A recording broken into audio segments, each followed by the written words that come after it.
Hey, Chucky and Annette, welcome in. Just sitting here killing time. There's the link if anybody wants to come up. Hey, Terry, there's a new name, I believe. I don't know. I think I have seen you around.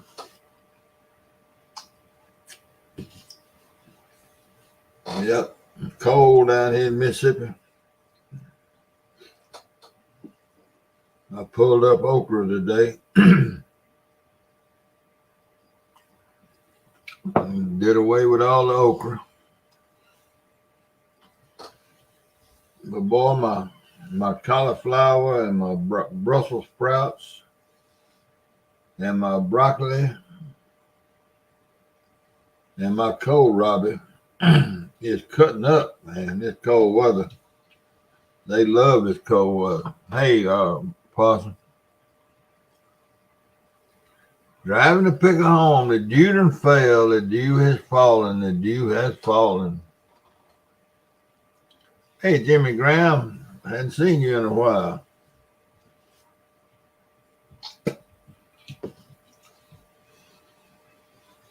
Hey, man. What you doing?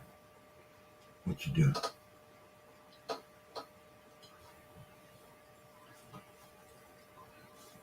Yeah, that's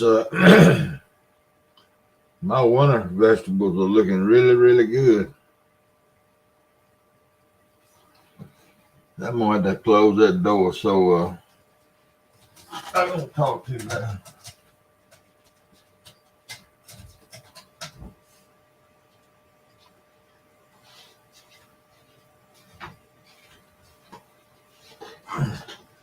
Yeah, hey Tim.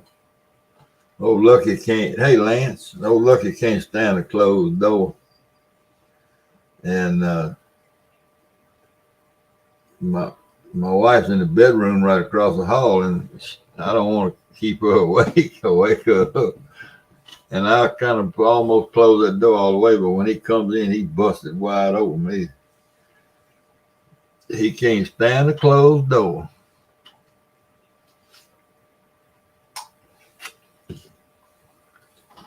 All right, Tim. Hey, what's good?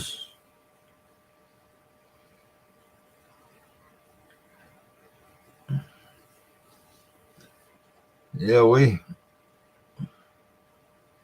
had a little cold snap last night. Yeah, had a little frost on the pumpkin this morning.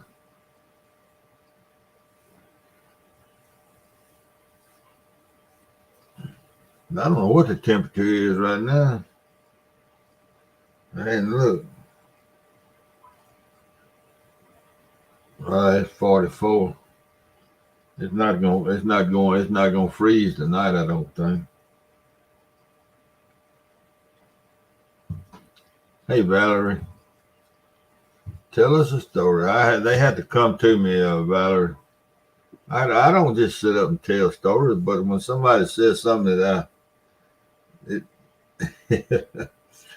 I'm not a very good storyteller. I just when something comes up that reminds me of a story, I tell it.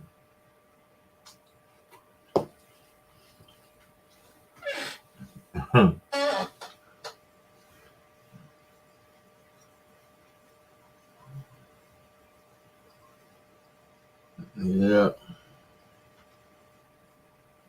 motor mouth, man. I'm a motor mouth.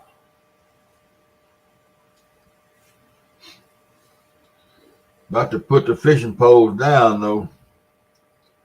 Get that metal detector out. My partner CP up near Memphis. He went this afternoon for a while in a new spot that he and I have been researching. He found a few square nails and he did find one 32 caliber rim fire hull short of a 32 pistol or could have been 32 rifle. They had 32 rifles back in the 1800s. But Yeah, I'm probably gonna go up there and stay a couple of days with him and hunt a little bit, dig a little bit.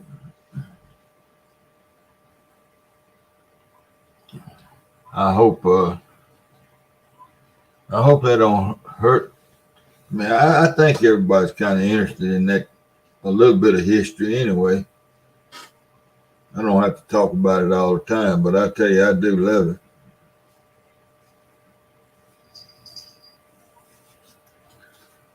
For my last coon dog died in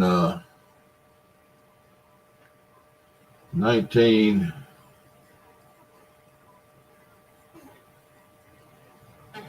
Let's see. Uh, 1990. I guess about 1992 when she died. 92 or 93. And at that time, I was coon hunting and metal detecting and catfishing. Wasn't metal detecting a whole lot. I'd done a whole lot of catfishing on the river and coon hunting, which I ran those dogs year round except for July and August. I didn't run them during those 2 months because the snakes so bad on the dogs. But then when she passed away, man, I started metal detecting. Good gracious. I hunted every day after work, except now I didn't hunt during football season and baseball season because I was coaching. But along in there at some point. But man, I dug up the whole county, golly, and several counties around us around. I love to chase that metal detector. That's a great hobby. It's a great hobby. And it's not so expensive other than the travel time. I mean, you can buy a real good metal detector for 350 $380, and that's Bluetooth, and I mean that's a nice machine. You can find a lot of stuff with it. Well, golly, we buy 3 fishing poles and a couple and 3 reels, and we way over that. So it's actually, other than the travel part of it, the gas you burn going, uh, metal detecting fairly cheap hobby. Yeah, Chucky, I tell you what, hey Uncle Lou, I love those coon dogs. I went twice last year. I went and listened to the dogs twice last year. Well, I sat in the truck and listened to them run. Well, it was one. The guy got one dog, and she's a nice hound. The only thing, she's silent. She's a silent trailer, and I had one time, a red bone that was a silent on the track. But I sold the dog, and it was a good dog, but I like to listen to the barking. I like to listen to the whole show. I don't have anything against them. It's just my personal preference. I like to listen to the track. But she's a good little old tree and walker. Pretty good sized dog. Yep, I do too. People that never listen to a coon dog just on a cold, frosty night when it's about down around 30 degrees and no wind blowing, and that dog is yodeling through them woods, man, there's nothing any prettier.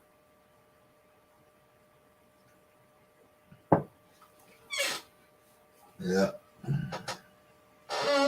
what was the name of that book? Where the Red Fern Grows.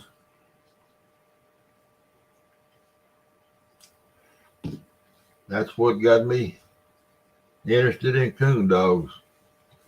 I was probably one of the few books I've ever read from start to finish, and I was so young when I read it, I can't hardly remember anything about it except Anne. Oh Lord, have mercy, Lance. Best dog I ever owned, I bought out of Texas, and some of the worst dogs I ever saw came out of Texas. When we go to Texas, let me listen to this, Lance. This is going to surprise you, but this is some information you might enjoy hearing. When we go to Texas to buy coon dogs,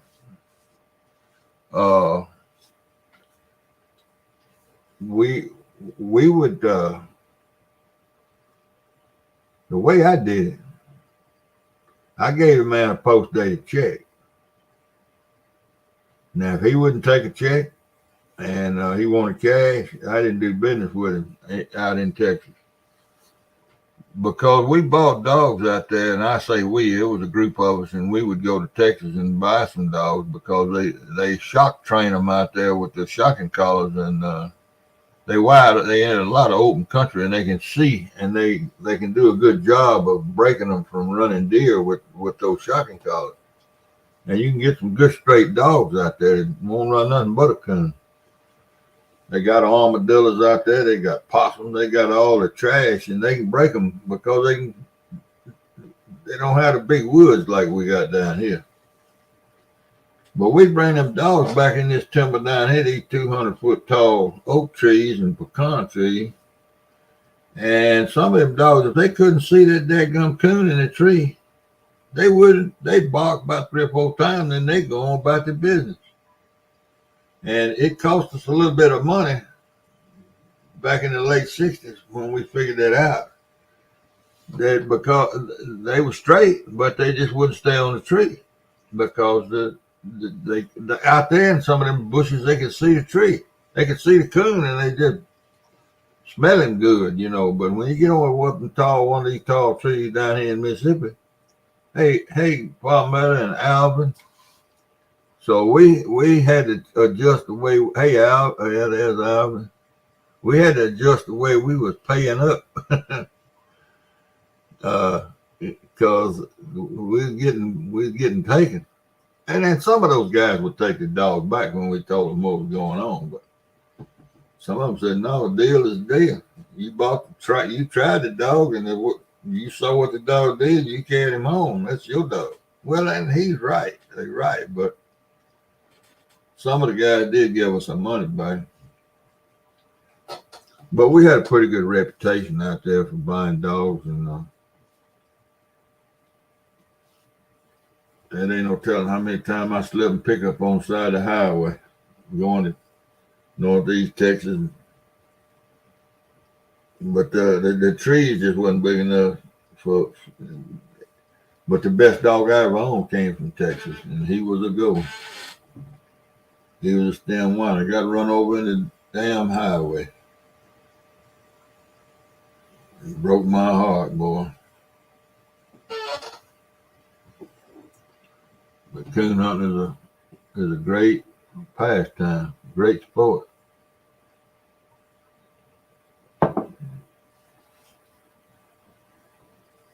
I enjoyed it. I watched a good bit of your interview with where you show with Chris, Kevin. That was good. Hey, Big Slim. That was good.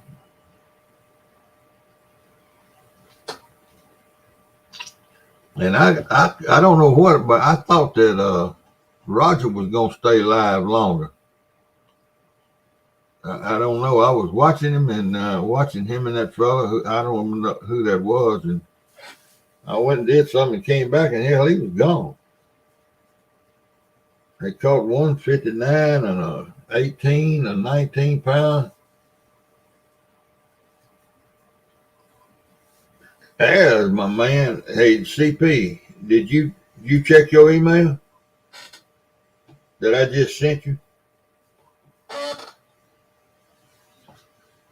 I sent you a text message to tell you to check your email.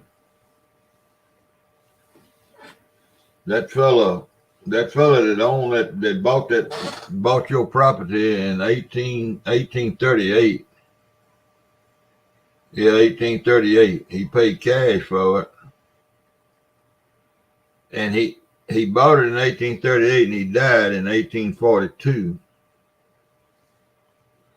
So and the rest of his family, he had 7 brothers and sisters.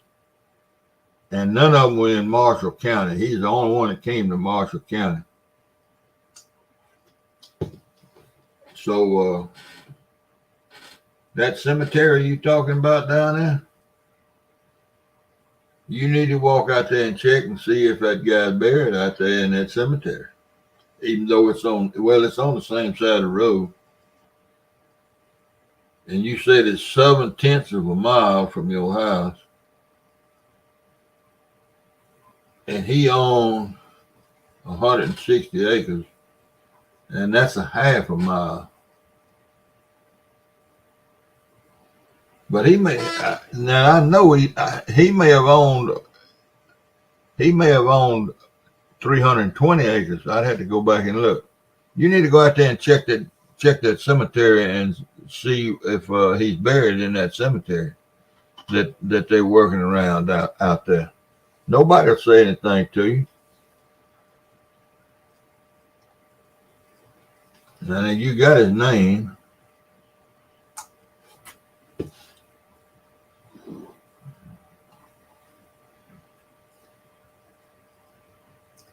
I guess y'all see I do all the research and CP does all the digging. He can't find his way to Memphis without me telling him what road to get on.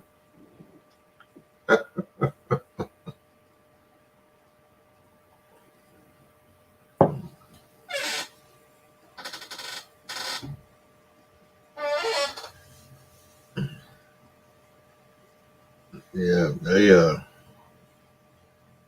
up there where he lives, the Yankees burn up a bunch of the records. There's not very many old maps available of that country up there. The Yankees burn all them courthouses down and they didn't get the records out.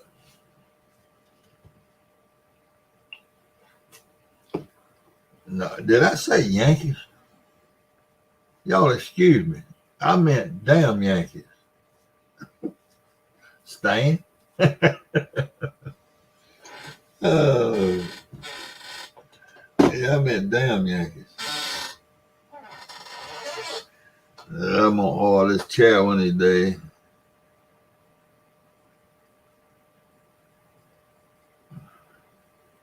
Well, I got some good news for you, CP.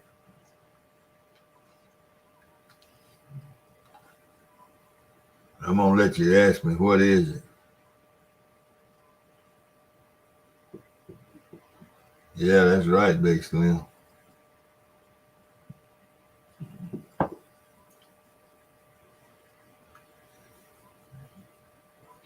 Well, that shut everybody off. I guess that made some folks mad. I hope not. I didn't mean to.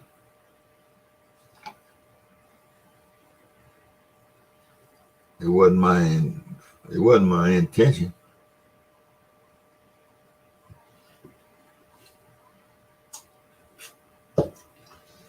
I don't reckon he wants the good news.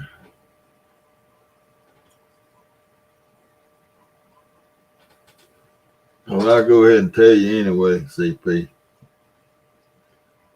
My camper is leaving Saturday morning.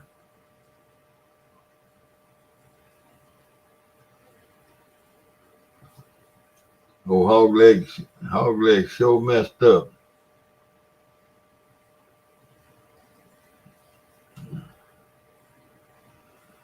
Oh, well, you scared the ghost to come up out there and get you? When you go in there, get some details. If you got carry pencil, piece of paper, and write some stuff down if you can, because that might help with the research further on down the line.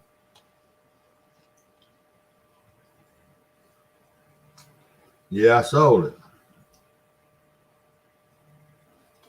Sure did. Well, I'm gonna sell it Saturday morning. Probably come and pick it up Saturday morning.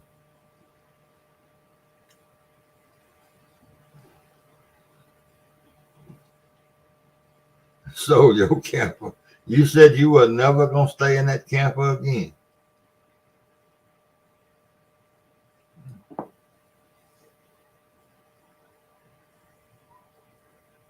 Yeah, we Easterners. That's right.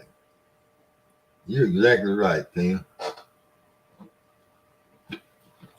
Tim, you in is it New Mexico? Is that right? Or Arizona? New Mexico, isn't it?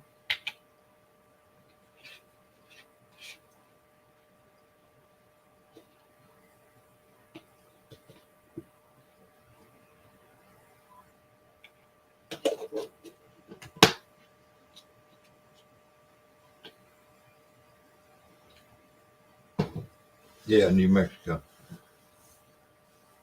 We'll let you. Yeah, I should have, because it as miserable as that thing makes you. No, I sold it. I sold it to a fella in some little old town in north of El Dorado, Arkansas. I don't even can't remember the name of the place, but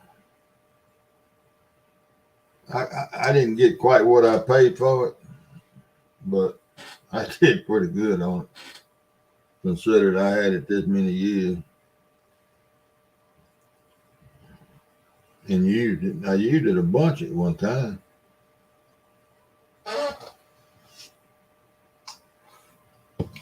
Yeah, Hog Leg missed out on the deal of a lifetime. All it was gonna cost him was some gas money.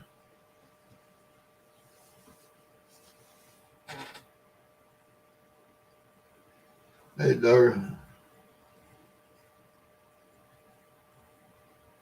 there you go. Oh well, that's just a southern thing, Valor.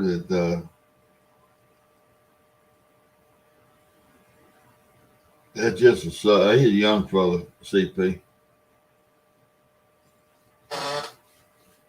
He's gonna use his deer camp, which is good. Uh, yeah, it's just a southern thing that calling and saying "damn Yankees." That was a Broadway play put out years ago, or way back in, called "Damn Yankees." That's what it is. That's just kind of what that's a throw off from. Look, I worked for a company for 15 years that the home office was in Somerville, New Jersey. And I had to go up there quite often, well, once or twice a year. And all my bosses were from up that way.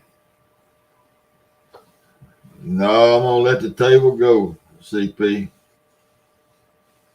I hate to do it, but I ain't got anything to do with it. I ain't got anywhere to use it. And that table is beautiful. It really is. That you made for me. But I call them folks the same thing. Damn Yankees. 2 words. It's 2 words.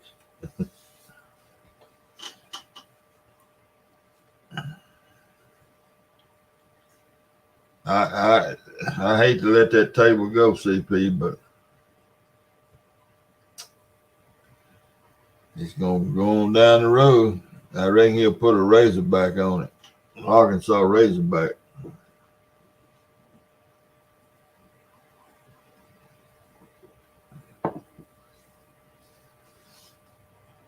No, he won't put a Razorback on because he's an Ole Miss fan. I think he may have gone to school over at Oxford for a while.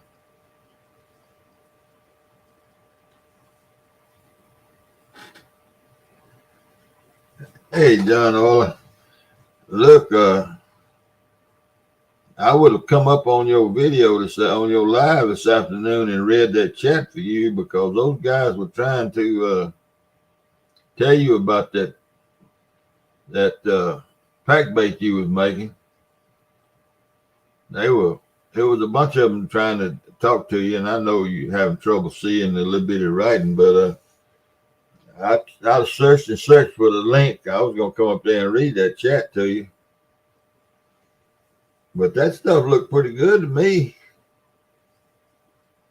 It looked real good.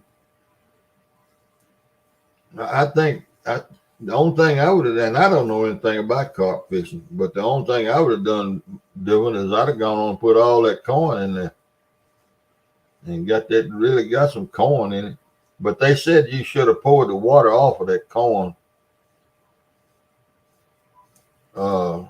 You should have poured that water off of that corn, and that's what they said when you were doing it. Yeah, I will, CP.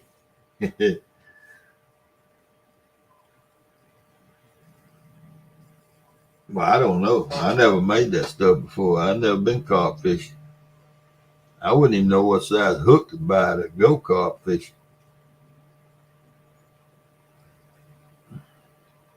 No, I don't think you messed up. They didn't say you messed up now. They said there's a bunch of them said it looks good. But they did say, the only thing I saw several of them say was that when you use that corn, you're supposed to pour that juice off of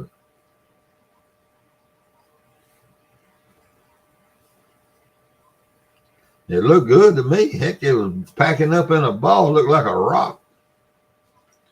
And you know when it gets out there on the bottom, it's going to start dissolving. I think that's the whole process of that stuff, is it? But my question is, size 4-6. But my question is on the carp, and I was watching John make that stuff this day, and he was putting it in his hand and making it and squeezing it up, and it looks good. Well, the carp got a little bitty mouth. How they get? What do they do? They don't come. The chums, and then it gets smaller and smaller and smaller, and then they come pick the hook up. Is that? Somebody say yes or no if that's the process. I don't know. Only I've put many a tub of carp in the back of a truck, but they come off the end of a pitchfork. I ain't never caught one on a hook that I know of. I never tried to catch them. I guess is the idea that you throw the stuff out there and it sits there and dissolves, and then they finally, when it gets little, they come get it and they suck that hook in their mouth. Is that the theory?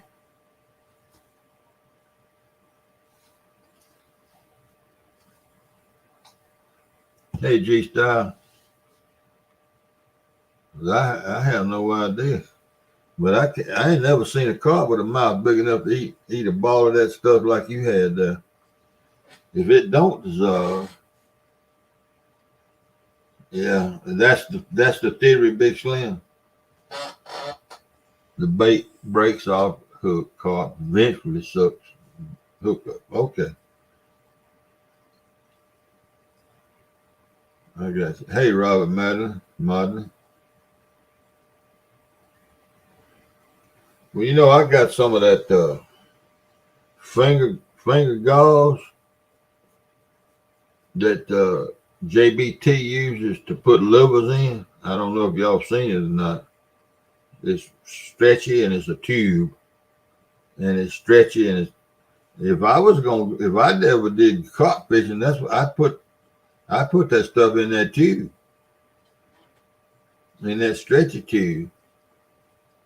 Yeah, Tim, you did catch one on a Cheeto too, didn't you? Yeah, I'd use that stuff. I got that bandage stuff. I know how I do it.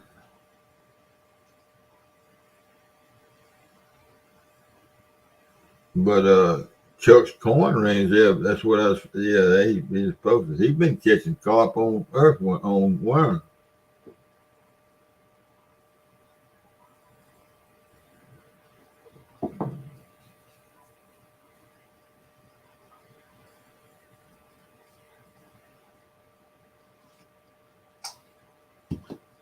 Well, I don't know. I told Eric that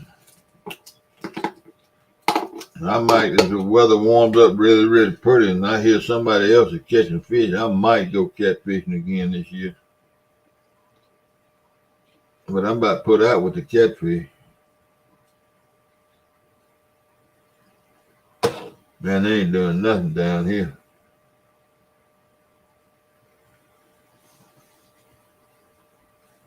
I'm fixing to start metal detecting.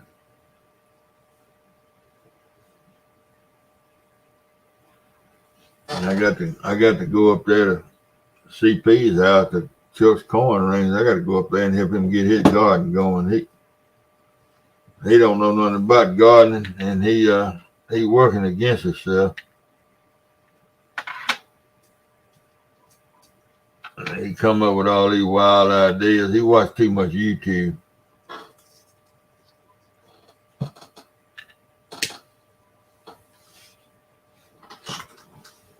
It is.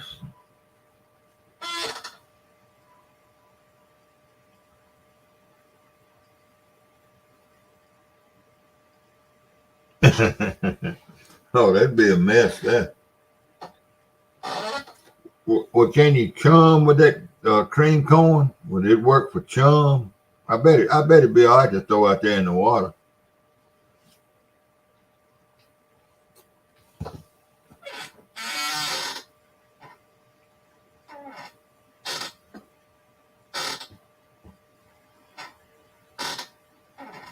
Johnny Small Pepper.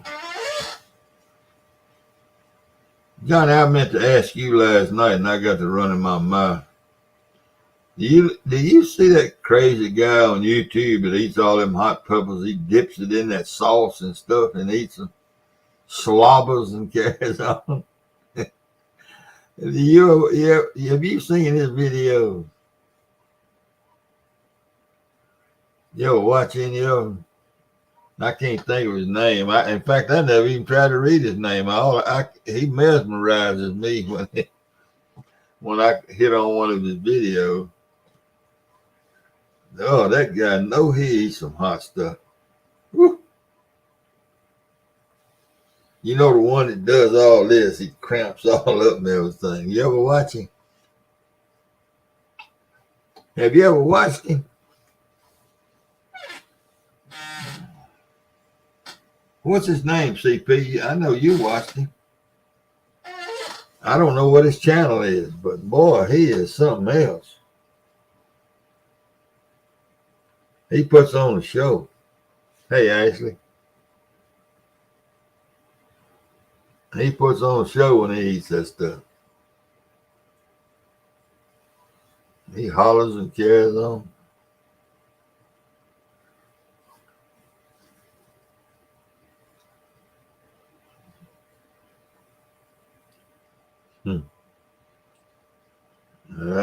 My daughter-in-law gave me last weekend. Let's see. Yeah. No, weekend before last. She gave me a pint jar of jalapenos that she has sliced and pickled. And they really flavorful, but they hot now. To me, they hot. There's some people just eat them like candy, but jalapenos even hot to me. But I sent her a picture of the jar. I sent her a picture of the little jar day before yesterday, and I got about that many peppers left in the bottom of a pint. I've been eating the thing. Slowly dissolves on the method feeder. I don't know what a method feeder is. And your hook will have maybe 4 pieces of corn. And eventually the carp. Yeah, okay. That's I understand it, Chucky.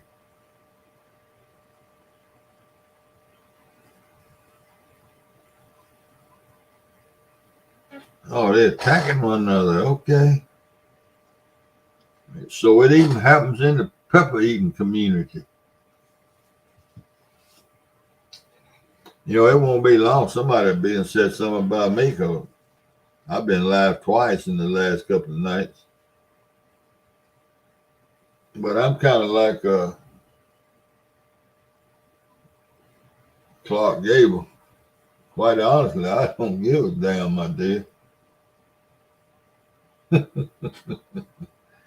Doing good, Ashley. Because I try not to get step on anybody's toes. If I do, I just do. There's so many people now that golly. And if I'm bored and I don't see anybody else, then if I want to go live, I go live.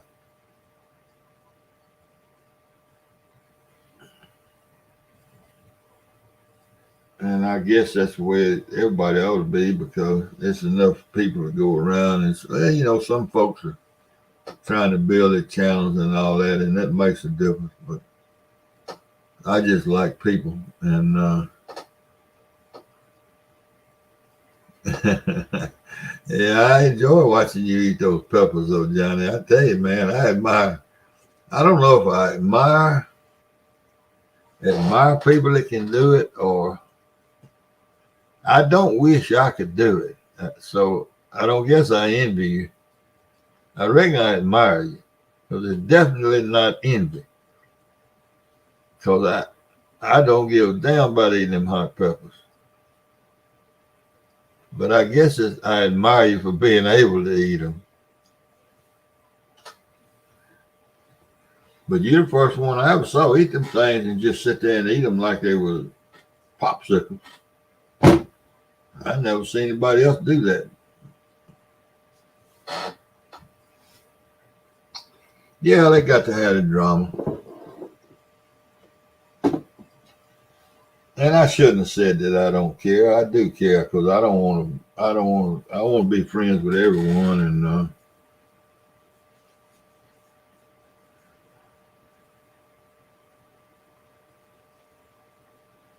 I love people. I'm a people person. I always have been.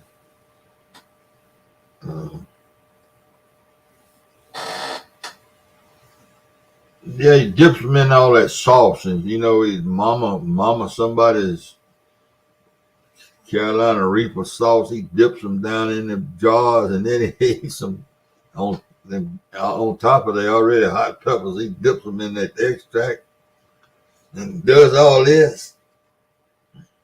He gets he cramp. Looks like he cramps all up, man. Hey, Jody. In small doses. Yeah. Hey, retired Rick. Thank you, man. Yeah, that guy's funny. But he eats some hot ones, man. He eats 5 or 6 at a time.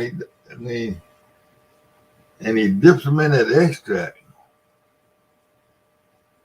And he'll make a hot dog and pour some kind of extract on them, and you can almost see the smoke coming off of that hot dog or hamburger or whatever he's doing. I can't believe somebody do that to themselves.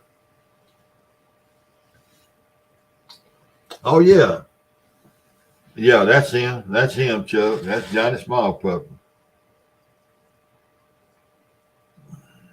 Yeah, he eats them and don't drink no water, nothing. He just eats them like peanuts, man. Hey, that reminds me, I got a story. When I worked for the Germans on the research farm,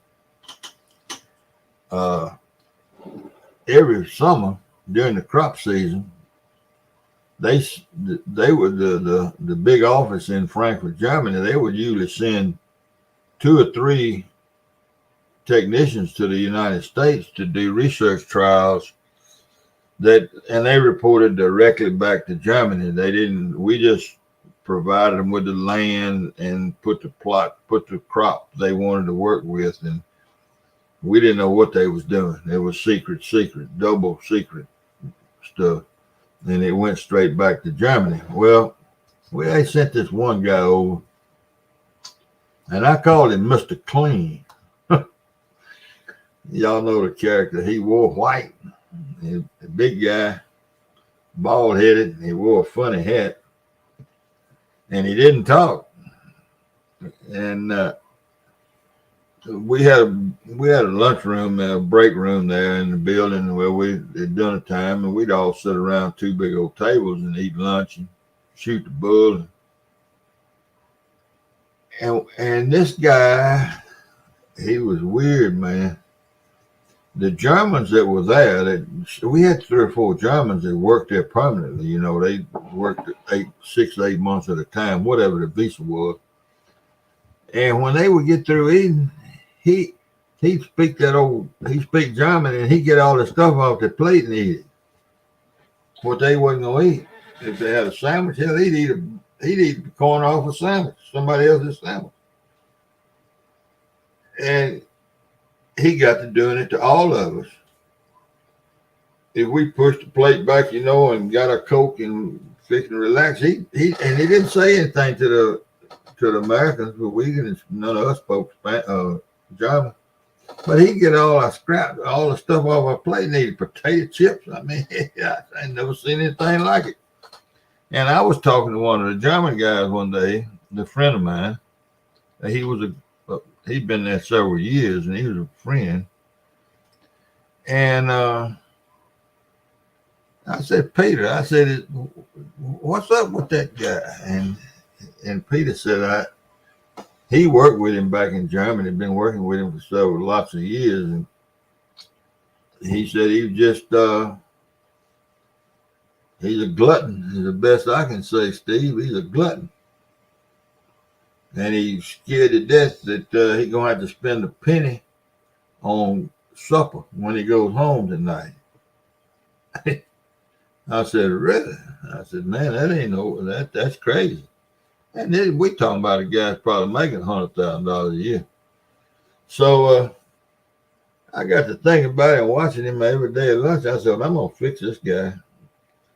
And I had a big garden where I used to live. I had a monster garden, and I had hauled topsoil in there, and it's all raised beds, and I made tomatoes like this, and I had asparagus, and I had corn, and I had snap beans and black-eyed pea. Purple pea, and I had a beautiful garden, and I had 2 rows of peppers.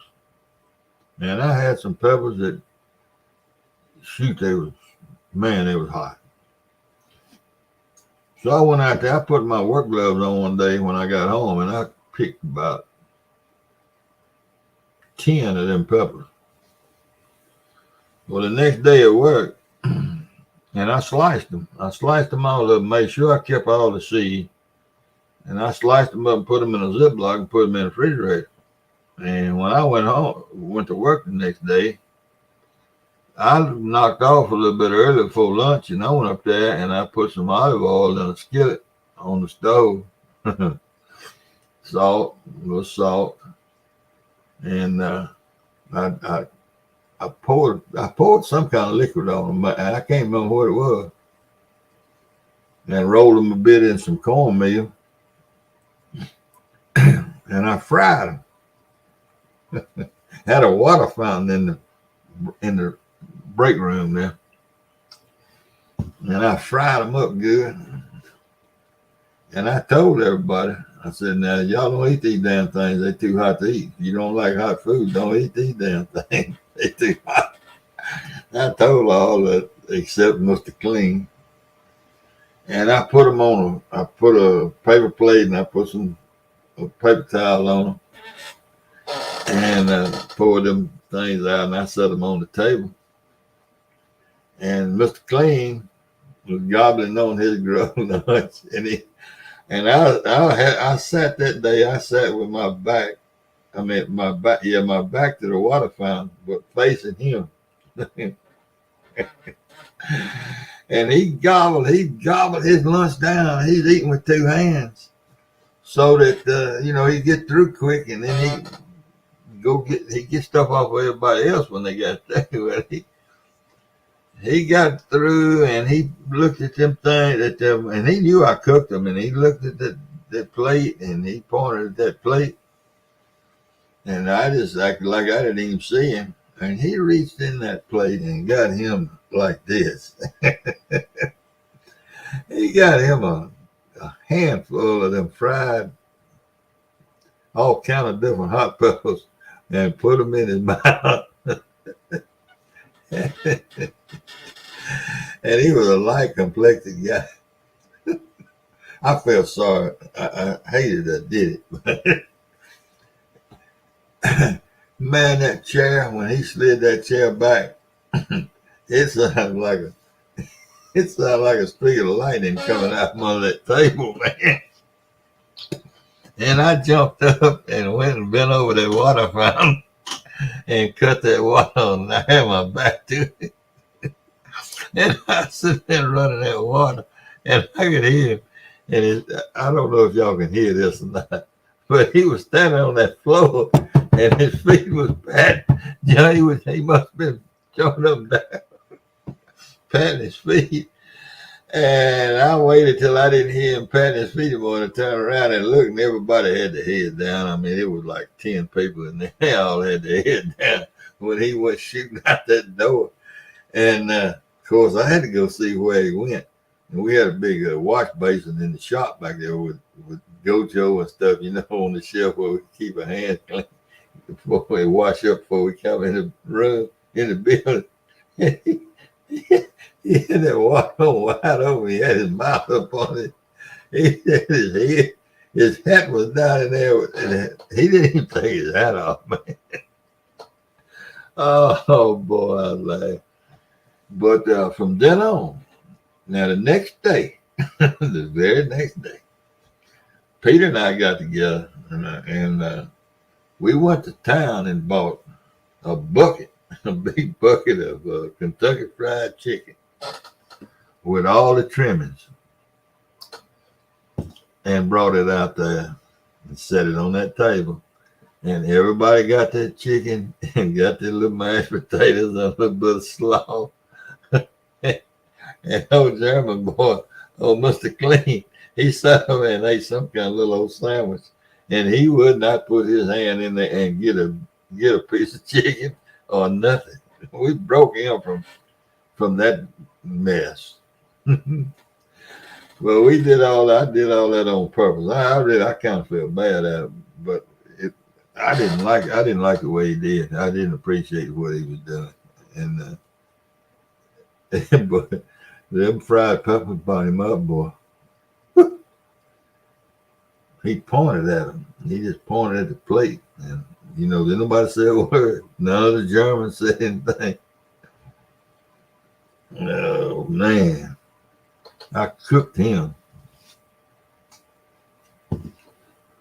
Well, I don't know. I was hoping that somebody come up here because I need to go to the kitchen.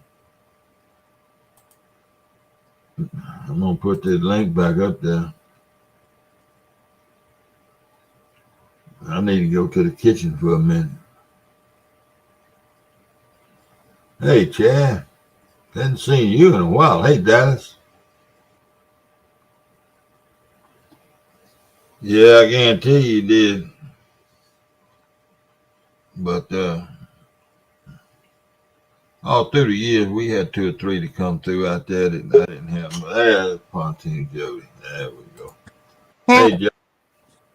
Keep it going for me, Jody, while I go in the kitchen, all right? All righty.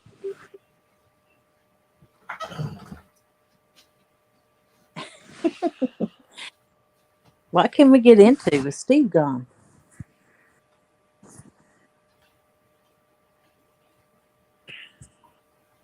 Alvin! I see Chad Polar Bear. Tim Molina wants you to bring him a cup of coffee. Chuck Corn Rings. Dallas Liebert. Johnny Small Pepper in the house. Big Slim 91. Pontoon Jody. Huh. That's all I can see as far back as I can go. Tell us the story. Oh, gosh. I don't really have any stories. I've already told them all. I live kind of a boring life. Up in the mountains.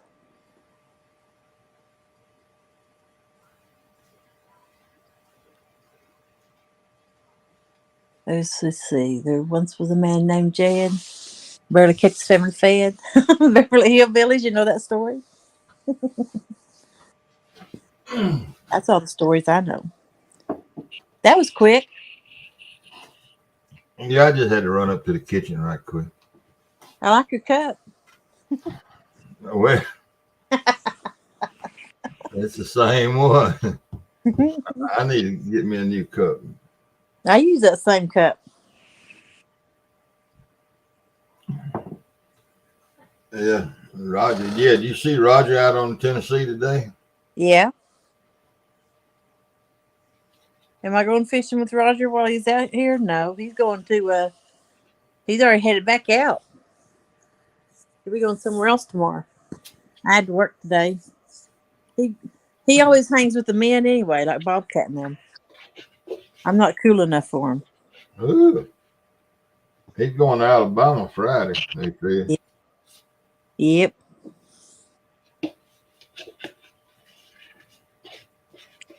Where am I moving? Hopefully to the Watts Bar. Damn.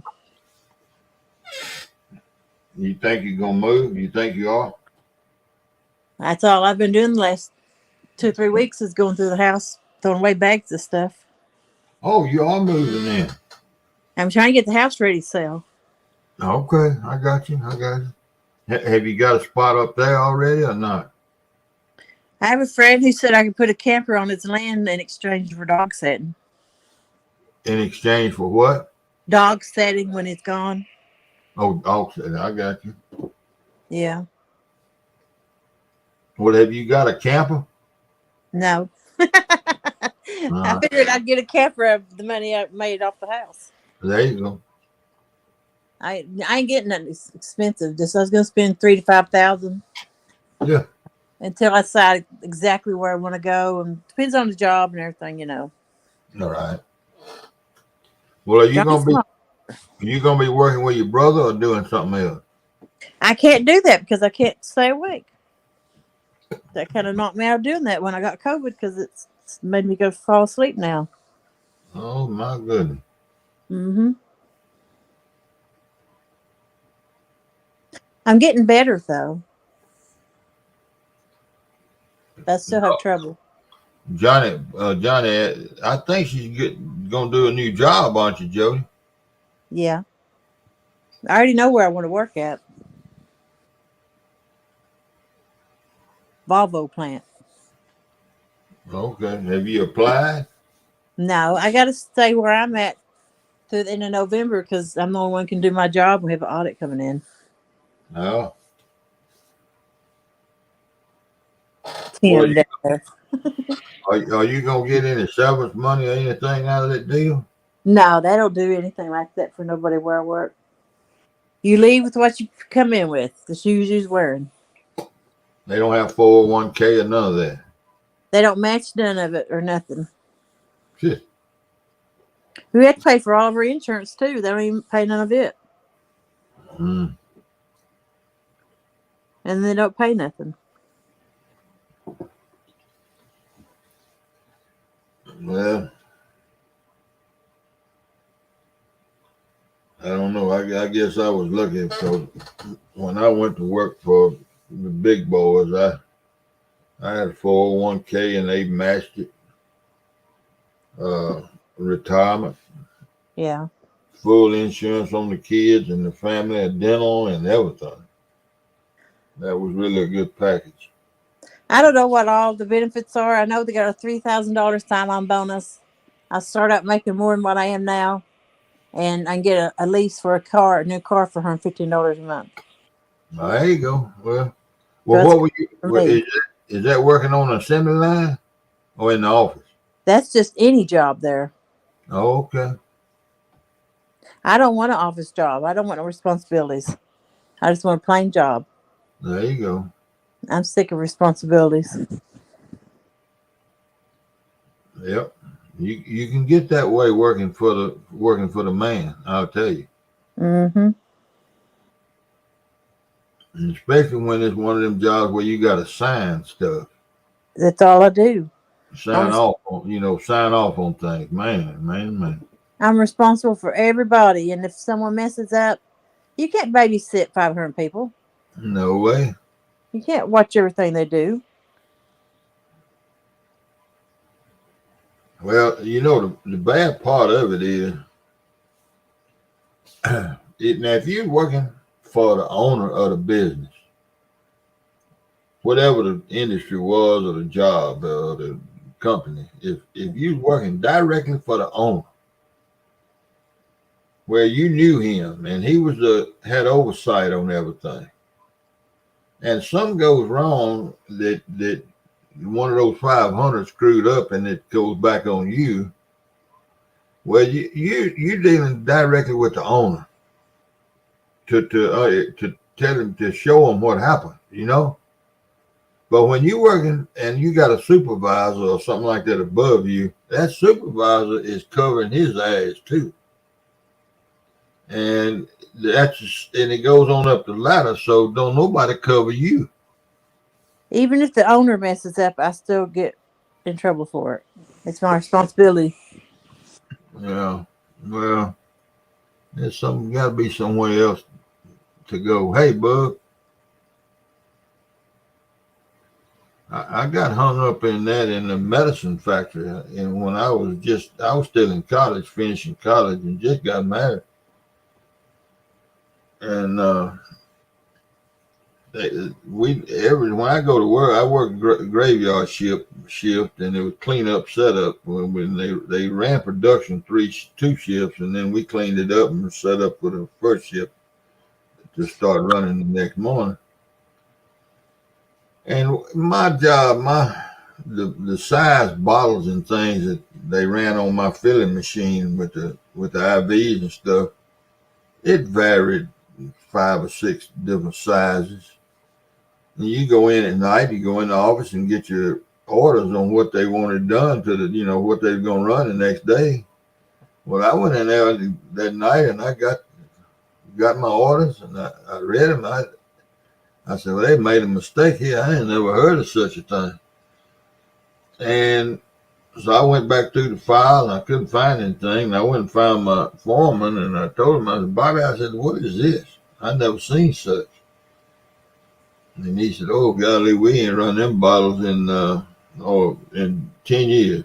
Mm-hmm. We don't run them bottles here anymore.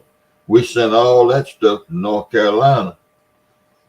And they had another plant in North Carolina. I said, we sent all of that equipment to North Carolina.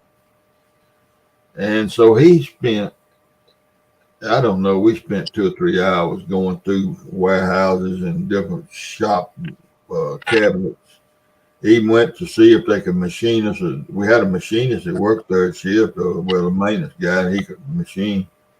If he could machine something to make it work, make our bottles work. He said, no, we ain't got any lathes to do any of that kind of stuff. And I cleaned up and had everything spick and span. And the big boss, the supervisor on third shift, he came and I told him, Bobby told him, my foreman told him, just wasn't nothing in the whole plant that I could do. And they didn't make no phone calls or didn't know what to do. So I'm sitting on a stool when first shift comes in. And all them women that made that bottle of medicine. And the first shift supervisor comes in there and he said, you not ready? And his name was, dadgum, I can't remember his name. I told him, I said, no, I'm not ready. There were no parts here in this factory to do it with. I got it all clean and everything, but nobody would make a phone call to see if he wanted to run a different size bottle or anything. So no, it's not ready. Well, they wrote me up. He got hot, man. Clyde Tyndall. That was that fella's name, Clyde. He got hot as man. You could have touched him in a bunch of fingers. So I went on, clocked out at quitting time, went home. Well, when I got to work that night, Mm-hmm. man, the plant manager was there. They was all standing at the clock. The plant manager was there, the assistant plant manager. All 3 shift supervisors were there. That's 5. And my foreman, Bobby, it was 6 bosses, white shirts we call them. Yeah. And before I ever went to work, we went in into an office there, a break room, an office, a conference room, and they went to questioning me like I was some kind of criminal. And one thing led to another, and they had what they call red slips and blue slips. And the blue slip was if they even saw you taking an extra 5 minutes on break, they fired you. The red slip was bad enough. But anyway, they sat there and they talked, and I answered all of their questions, and they decided that they was going to give me a red slip. And so they wrote the red slip, and it was red, and they wrote it all up, and they handed it to me. And I stood up and tore that damn thing up just like you would a piece of paper and threw it on the table. And I turned around and walked out. I didn't say a damn word to none of it. And I turned around and walked out and went back over there where I was supposed to be working. And I got my information and I went to setting up and doing what I was supposed to do. Mm-hmm. And so they sent Bobby, because Bobby and I was buddies. And Bobby came over there and he said, man, they didn't like you tearing that slip up. I said, yeah, I didn't like them giving it to me. I said, they can take this job. I said, I tell you what you do, Bobby. And look, when they, of course, the room was still clean from the night before because they didn't run. They knocked all them ladies off and sent them all home. They didn't run a single thing in that line from, when I left the morning before. I said, I tell you what I'm going to do, Bobby. I said, now I'm telling you. I said, I'm not asking you. I'm telling you. I said, I'm going to clean this line back up, this room. I said, now here's the piece of paper that they won't set up for. And I said, I'm going to put this in your shirt pocket. I said, and I'm going to sweep glass. I'm going to clean some windows. I ain't walking back in this filling room. I'm through with it. Now, if you want to fire me, you go call Hewitt. Y'all fire me right now, and I'll go home and I get a good night's sleep. So, and they were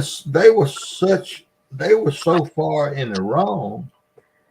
The whole plant was so far in the wrong for giving me a red slip that I didn't do anything but walk around and wash windows with Windex and do all that inside the building for 5 or 6 nights. Yeah. Would nobody speak to me? Wow. Yeah, I mean, the employees would, but not the 2 bosses. We had 2 bosses on third shift. They just they avoided me. Yeah. Because they knew, and you see, the thing is, I had a lawsuit. I could have sued their butts just forever and ever Mm-hmm. for even thinking about giving me a red slip. Yeah. Because it was their fault. It was somebody's fault. I don't know where the orders came from that I've got every night. They may have come from the home office in Chicago. I don't know where, but either that or they shipped those tools to North Carolina and they shouldn't have shipped them. Mm-hmm. And they should have been back there in the inventory. Yep. But whatever it was, man. Oh boy, that was something. It's all messed up. Well, that's what happens with big companies. And ain't nobody gonna cover you. Hey JTC. And I would have thought sure that my foreman Bobby would have stood up and told him, but hell, they'd have fired him too. Yeah, probably. If he'd have stood up, because it was,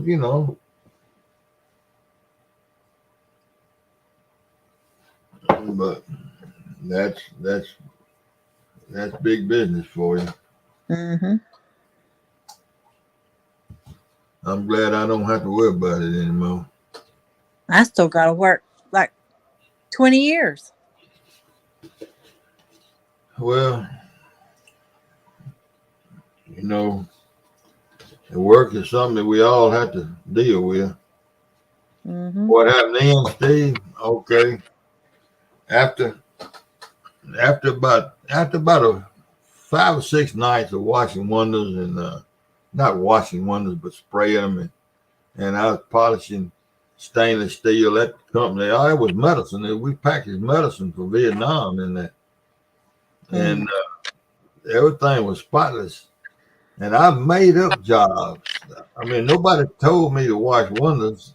But Yeah. that's what I told them. That's what I was going to do. Mm-hmm.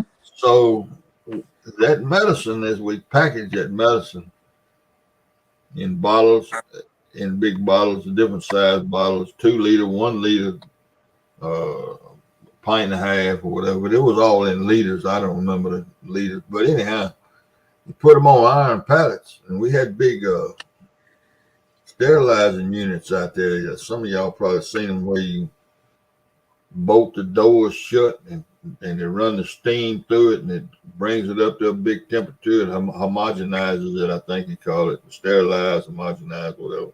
And then it brings the pressure down. Then it does it again, and it just goes through 3 cycles. And you run them electric forklifts to load these things. They big old things, big ovens. And we had 7 in a row there, and each one of them would hold 2 pallets, which was, golly, I don't know how many bottles and things would hold. It's unsettling. And but they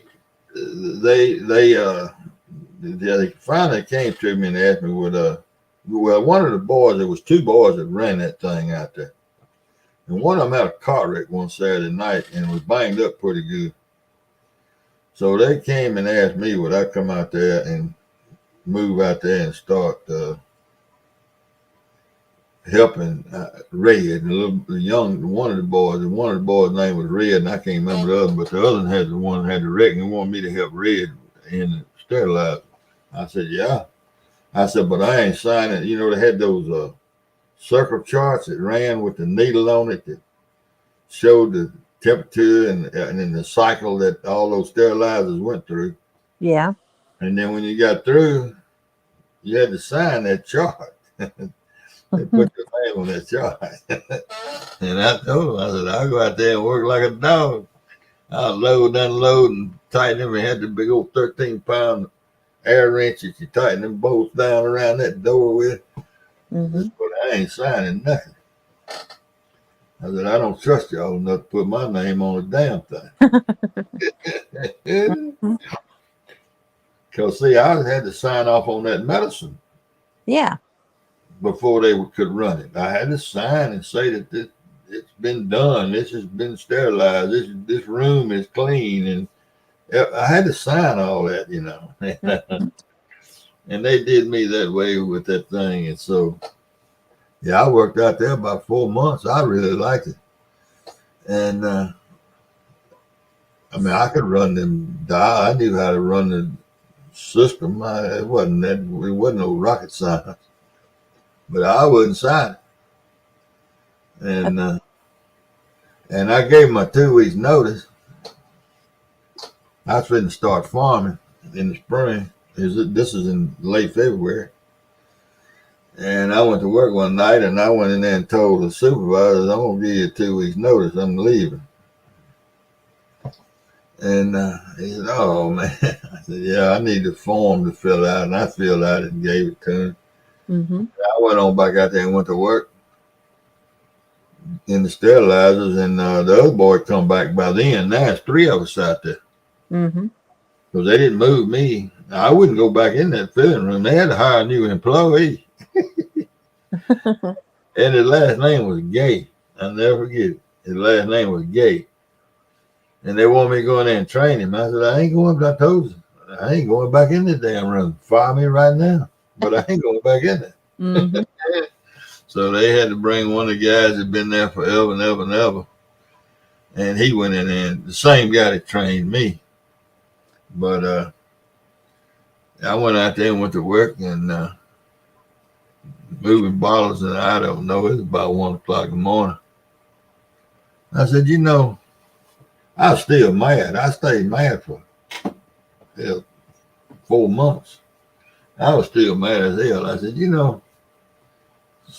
Slim's back out here in red. Everybody, they don't need me. Hell, I'm going home. Damn it, 2 weeks notice. And I went in and clocked out and went home. I don't blame you. Yeah, I mean, I just decided the heck with 2 weeks. I ain't going back. I ain't staying out here all night. I went home, and I don't remember. I got a check some sort of way. I think Bobby brought me a little old check.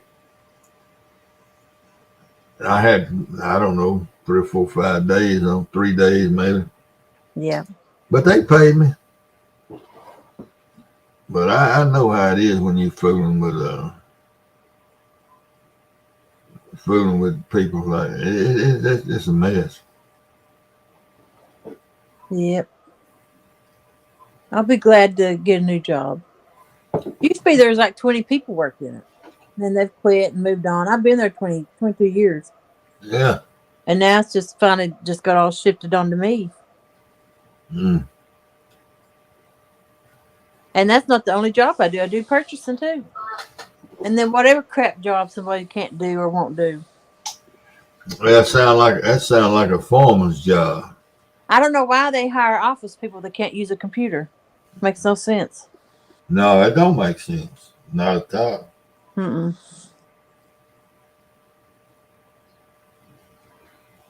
But that's, of course, David, wow. Huh? David C. Smith said he quit today.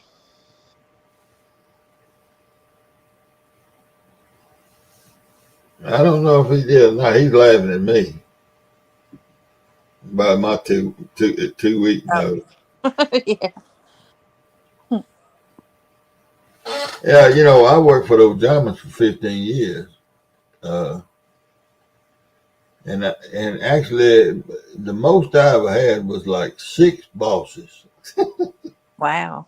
Yeah, see, I was working on a research farm, testing chemicals that the company was manufacturing. And we were getting these chemicals when they didn't have anything but a number on them. They didn't have a name. It just was a number. And it's just stuff like Roundup and things y'all might know, 7 Dust, that kind of stuff, Yeah. Except, I mean, that's the job I was in. And if they needed, I'd plant in the spring, and during the summer, I'd probably plant 200 pounds of Johnson grass roots. Would just go out there and throw them, spread them all out in the field with my hands and throw them, and then drag a plow over them and cover them up and irrigate them to get the Johnson grass to grow. Yeah. Every kind of weed you can imagine, from all over you, from the whatever planted weeds that don't even have in the South that grow out in the Midwest or in the Northwest. We'd have plots with them. And then we'd have cotton planted where they sprayed bugs, and even had 9 acres of tobacco one year. Yeah. Trying to kill worms in it. But and I did all the growing, I did all the farming, and them scientists did all the spraying and the research. And can you imagine trying to keep 6 of them folks happy? When No. they think they the only one working, they think they the only one out there, and they would come and I'd be getting ready to go do something for plant, let's just say plant wheat. And one come up and say, I need some soybeans planted. I said, well, I'm fixing to plant wheat, but I need these soybeans now. You see? Mm-hmm. Yeah. And so and finally, after several years, maybe 4 years, I got them to where they would have a meeting on Monday morning at 10 o'clock. And everybody would sit in one room with the big boss, and they would prioritize all this stuff. Because they were driving me nuts. I never did mess up. I didn't ever plant wheat for one that I supposed to been planting cotton for. I always got it tended to, but they was working me. I was working triple of what I ought to have been working. And so finally we got the way we'd have a meeting on planning meeting on Mondays, and the boss would oversee the meeting, and then I had input, and we could organize what we were doing, and that made my job so much. It made my job really good then, the Yeah. way it should have been all along. And I wasn't. I mean, I was flexible enough. I could do, bounce up from one thing to another. But there's a lot of times that I could plant beans for one of them, and if one of them had to have some cotton, all I had to do was change the plates in the planter and plant the cotton. Mm-hmm. And I didn't have to plant grass seeds for another one, and had to unhook from the tractor and hook and unhook and all that. It made it flow a lot better. But they were none of them were none of them had management skills. They all had scientific skills, and management skills are important. Yeah, definitely.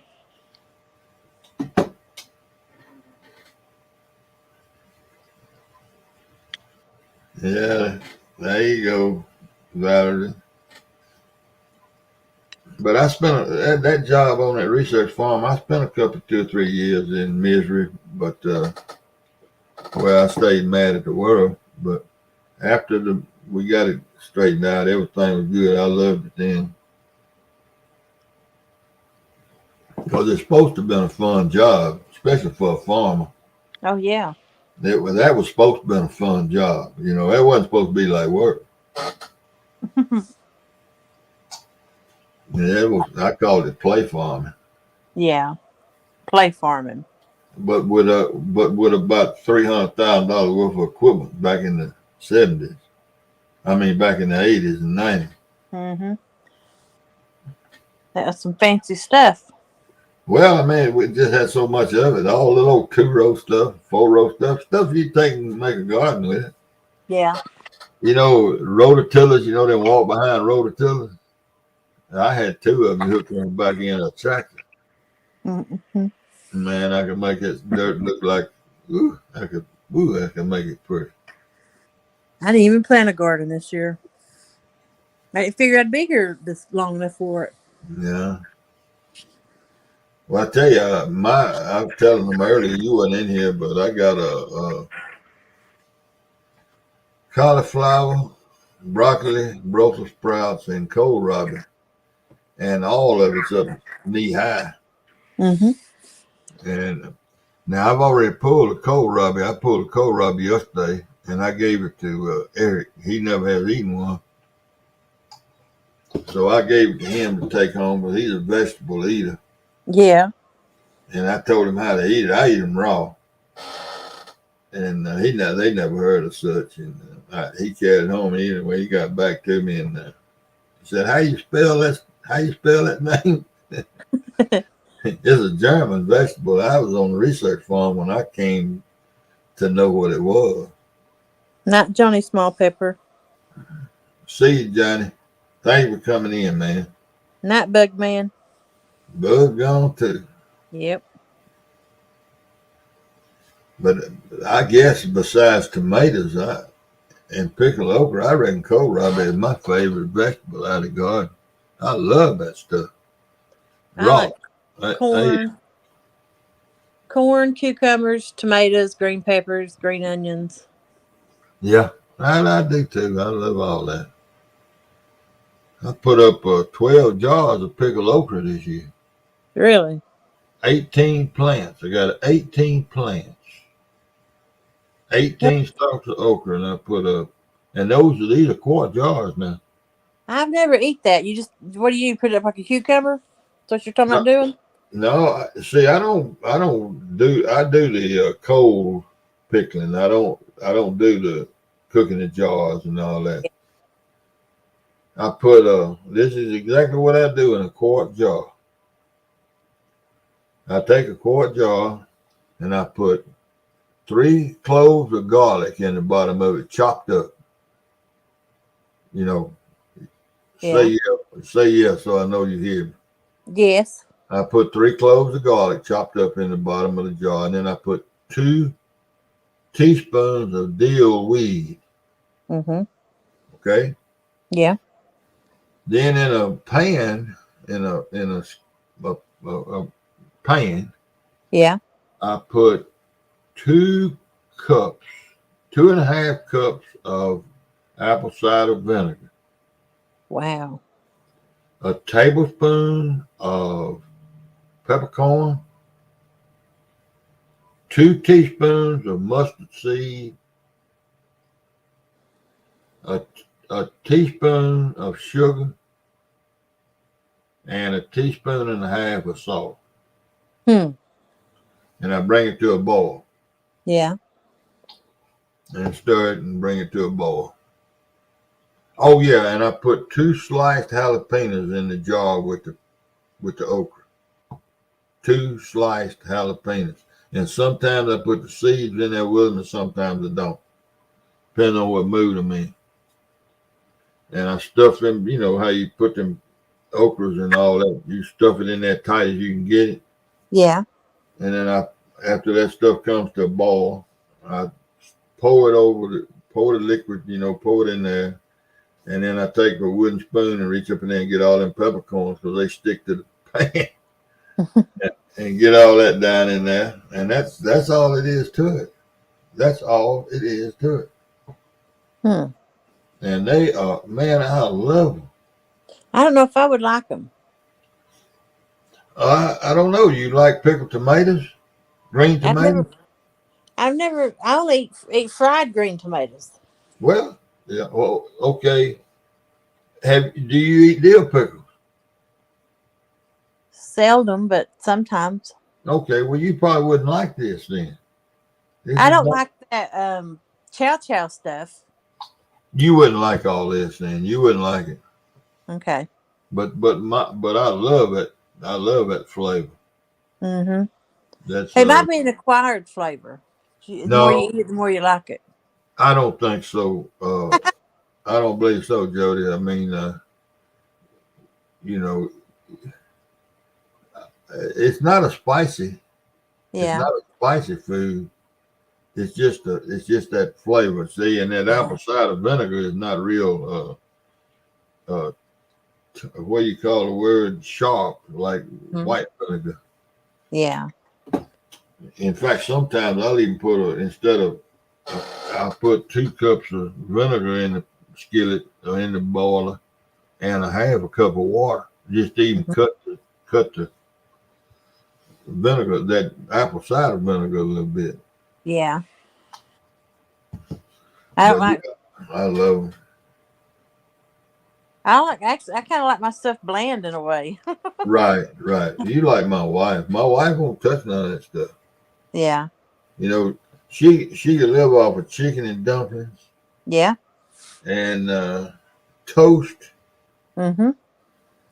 Uh, I'd rather have toast than a biscuit, unless it's got gravy on it. well, I'm a fool for gravy. I eat gravy on everything. Bread, crackers, it don't make no difference. I like good gravy now. Chad, I'm out of bologna. I actually made a grilled cheese sandwich a while ago. See, she can live on grilled cheese. Yeah. And, I eat grilled cheese going to get something to eat. Well, I had a pot pie earlier this evening, one of them banquet Oh, chicken. God. I just soon not eat. Well, I don't want to cook. Yeah. Well, I tell you, now I know how that goes. I'm big on Zatarain's frozen dinners. Yeah. The Cajun, Uh-huh. Zatarain. Yeah. I love that gumbo. Mm-hmm. And a little old bit of, it ain't enough to fill you up, but you put enough crackers in there, and it'll fill you up. In fact, I have mashed up barbecue pork skins in there. Wow. Dale Just Hayslip. He likes gravy poured over pancakes. Well, that's just basically like eating it over biscuit. Ain't much, Jody. ain't much difference in a biscuit and a pancake. Not a whole lot. Yeah. I made it in the frying pan. My cheese. But yeah, I, I've been raising 4 tomato plants forever and ever and ever. And that gives us tomatoes to keep in the refrigerator in vinegar and oil with cucumbers and onions to snack on, and Yeah. enough for sandwiches. And then Kate blanches them and takes skin off and puts them in the freezer and make stew and stuff in the wintertime. Oh, I've seen that in a jar. I thought that was for decoration. I didn't know people actually eat that. Who you talking to? That's them peppers and them tomatoes and that vinegar. I thought that was just for looks. Oh shit! Well, Lord. I've seen it in some Hey, stores. Michelle. But but this year I'm gonna raise at least 6 tomatoes. Well, I got into this canning and I love it. I love those pickled green tomatoes. So I'm gonna plant 2 extra plants this year and crowd them in there pretty good. But I'm gonna pickle a whole bunch of tomatoes this year. Hmm. Green tomatoes. Yeah. And you put a funny thing about the pickled green tomatoes, you put turmeric in the jar with the green tomatoes, and you don't put it in with okra, but you put it in with green tomatoes. Yeah. Huh. Do you ever eat poke salad when it comes out? Go I Honey have Lake? I have a couple of times in my life. Just a couple? Yeah, that's all. That's I all. pick it. I give it to older people who can't get out and get it. I'll pick them some. CP gets it every spring. He gets it every spring. I do too. I can't tell how much of it I pick and give people. Well, see, I'm not big on. I make one big pot of turnip greens and mustard greens or one time, Mm-hmm. and that's enough for me. Hmm. Uh, you spelled it wrong, Chuck. It ain't salad. I can't take that boy nowhere. Don't tell me he eats eggs in it. Yeah. I can't get past the looks of the eggs in it to eat it. I have to have mine just green. Well, I'm gonna tell you something, Jody. That's better than poke salad, What? mustard, or turnip greens. It is not. And you're gonna think I'm telling you. You're gonna think I'm lying to you. Mm-hmm. Beet greens. Ew. Yeah, don't say Take it, take in beets, pull them up, wash them, and look. You don't even have to de-stem a beet green because the stems are tender. Yeah. And cut all them greens up and just keep cutting all the way down through the beet till you get a big pot of them. Put you some bacon or ham hock in there Yeah. and boil them down like you do mustard or mustard green. Mm-hmm. Shoo, man, they are good. Yeah. And a lot of people don't realize you eat beet greens, but they to me are the best greens that you can get out of the garden. Hmm. Hey Ken, don't Howdy.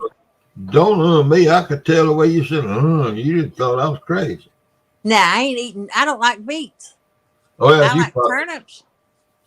if you like turnips, you love kohlrabi.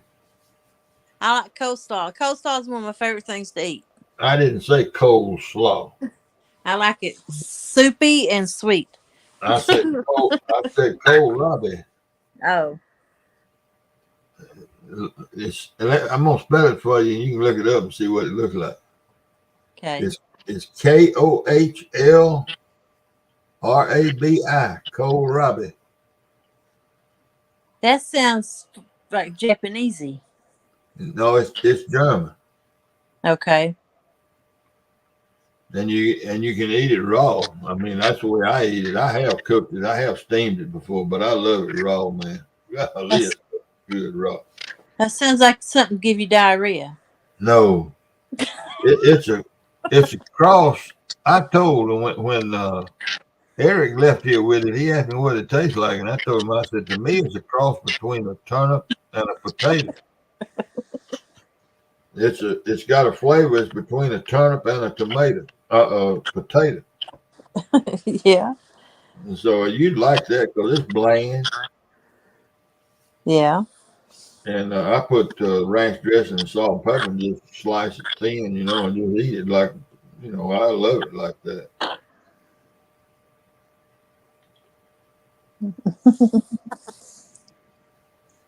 And poke salad will do more than that to you if you get it at the wrong time of the year. You don't cook it right. Yeah. If it gives you that, it ain't cooked right. Oh, there you go, Valerie. I'm finally glad to see somebody else that knows what kohlrabi is. Yeah. There's Valerie. And that's great, Valerie. See, I thought she just sneezed when she typed that. I wouldn't know that was a real word. Yeah, no, it's a real word. It's a real vegetable. Wow. Do you raise it, Valerie?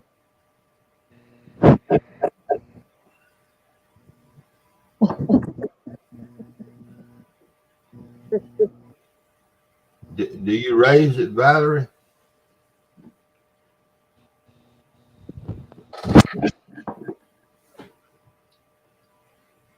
Let's see, you had Michelle come in. I said, someone say hello to Big Slim. Hey there. I'm waiting on Valerie. She bound to raise it because I never seen it in the store. Yeah. That's the way I eat it. Yeah. Oh, y'all can buy it in your grocery. Where do you live, Valerie? It's in the grocery store.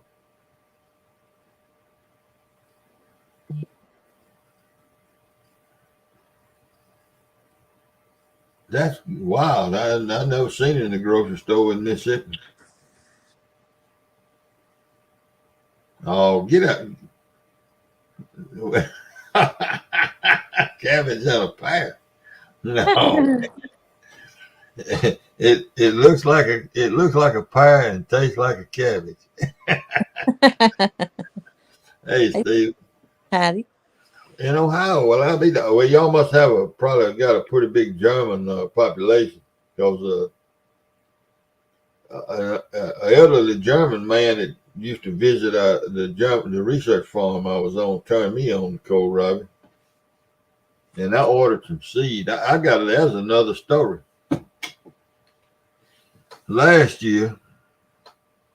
Last fall, I decided I was going, not just past fall, well, not now, but last year, I decided I was going to raise me some, instead of going to the store and buying my plants, I was going to raise me some plants in pots.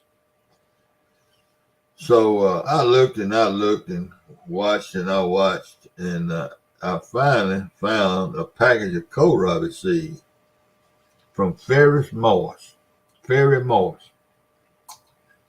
I bought kohlrabi, broccoli, and cauliflower. I got all my pots. I planted. I labeled each pot. I put my seeds in there and I planted them. They came up. I had my garden ready. Yeah. I went out and I put my kohlrabi out. I put out 10 kohlrabis, 10 cauliflowers, 10 broccoli, and 10 cauliflowers. They all grew. They all made it. They was all pretty. Yeah. They started growing and going. Out of the 10 kohlrabis, I had 2 kohlrabis and the rest of it was collard greens. Out of the 10 broccolis, I had 1 broccoli. The rest of it was collard greens. Yeah.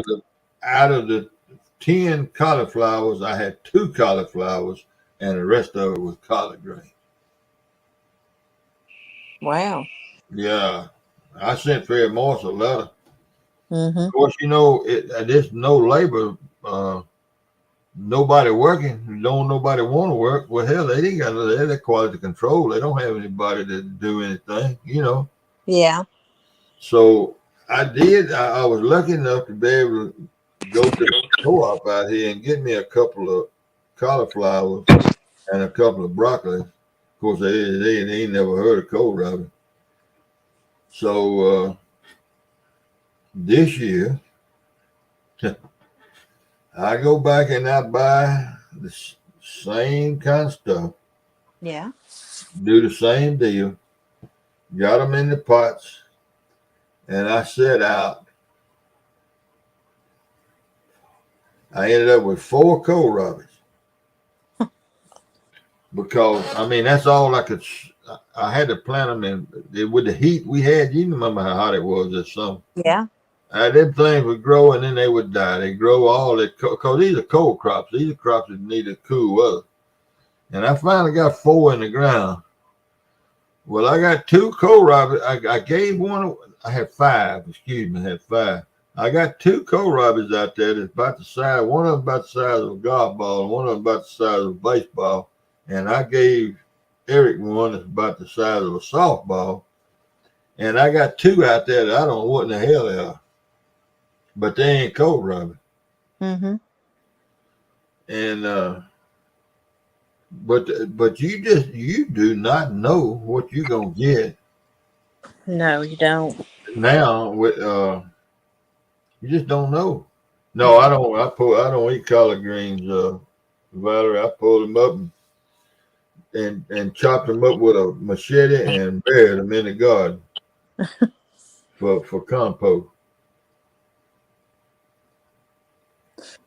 Now you said you went to co-op and got plants. They're expensive there. Yeah, well,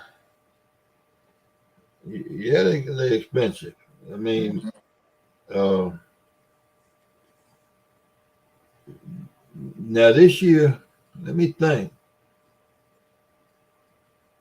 Now this year I had most of my plants this year are from me raising them. Mm-hmm. I had good luck, but I tended to them. I mean, I constantly had to replant in them little pots till it cooled off enough for me to set them out. And I set them out as little old matchstick Yeah. size stuff, but they took off. Now they look none of the broccoli, the cauliflower, and the Brussels sprouts have not made any fruit yet, Huh. but they look like standing there in the yard. They look like broccoli, Brussels sprouts, and cauliflower. Now they may turn out to be collard greens, and if they do, then I done shot in the dark again. You know, Yeah. 'cause I know the kohlrabi. 2 of them was something. Man, I don't know what they are, Mm-hmm. but you know those kind of plants all look the same when they starting out. When they growing, they all look the same. They do. They got the same color. Mm-hmm. Okay, Kenneth, take you a Jody now. I'm fixing to jump off and go to bed myself. I ain't been Uh, asleep none this evening. what? Sit here and talk while I go back to the kitchen. Okay.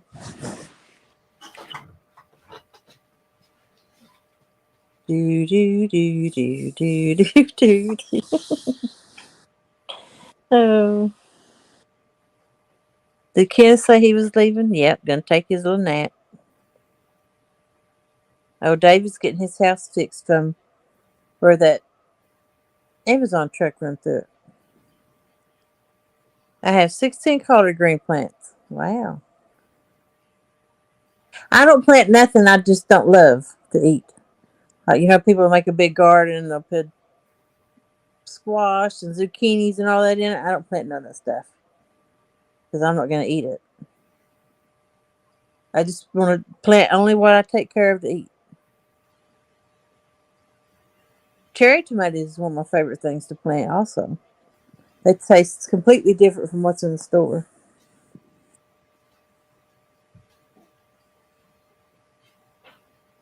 And I've never done no good growing watermelons or cantaloupes. So I quit planting them. They take up too much room not to produce. I could have took a nap while Coach was gone. I need more than a nap. Let's see. What's today? Wednesday? Let's see. Monday night, I didn't sleep any. I took a little nap before 11 o'clock. And then Tuesday night, I slept a little. And we'll see what I get tonight. I hope to get 4 hours in tonight. You couldn't grow enough cracker peas? I could eat them every day.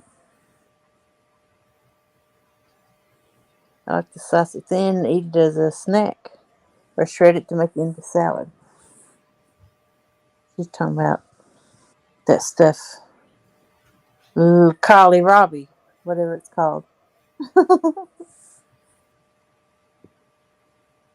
Cherry tomatoes. But they call them grape too. Tommy toes, yeah. They got all different kinds of names for them. They are different sizes and shapes though. You have to wait till January, but then it's I'm glad you're seeing progress. I know it sucks in the demo zone. I just been going I went through all my dresser drawers last night and threw away a bag of clothes. And then tonight I took out 2 bags out of my bathroom and I'd already cleaned it out once. I just went and threw away all the open bottles. And ain't nobody wants to pack that and then it just gets spilled over anyway. See you, Stephen Corley. I made it back. I had to make 2 trips. I forgot something when I come through the first time. Yeah. Where's Lucky at tonight? He was up there with me. Lucky don't get up on the bed and all that anymore like he used to. Yeah. He still sleeps on top of me, but he stays right with me, but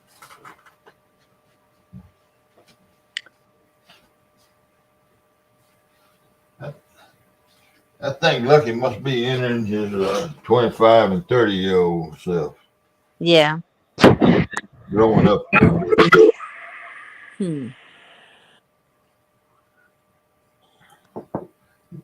I had forgotten about it.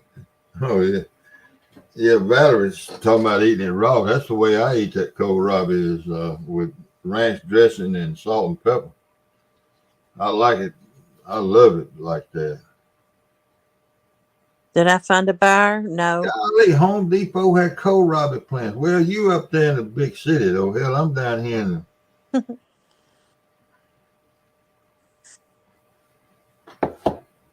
I had a friend sell her place up here. She overpriced it. She put a double wide on a piece of land and got $405,000 out of it. Got how much? $405,000 in 5 days of it being on market. Golly. People come up here and ride their 4-wheelers and ATVs. They have concerts and stuff up here. Yeah. And where I live, they ain't got to haul their stuff. They just start it and take off. Well, is that? Do you live in that kind of spot? Yeah, that's where I live. So mine should sell easy. I know, man. It sounds like you fixing to make a bunch of money off of your place. Yeah, I owe 7 years on it. And I've got a 28 by 36 garage they can park their side-by-sides in. Damn, what is it in my business what you asking for? I'm going to ask at least 4 and see what I get. Okay. I got you. I'll go down, but I'm going to price high and just see what I can get. There you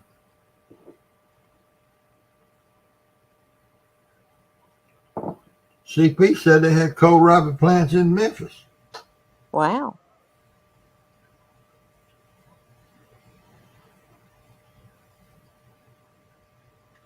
No, it doesn't. I like it. I like to dip it in ranch dressing and salt and pepper, and that's the way I eat it. Mm-hmm.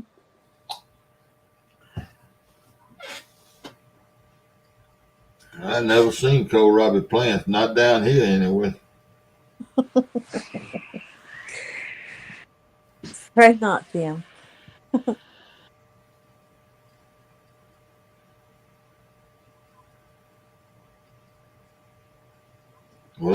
wish you luck on your sale.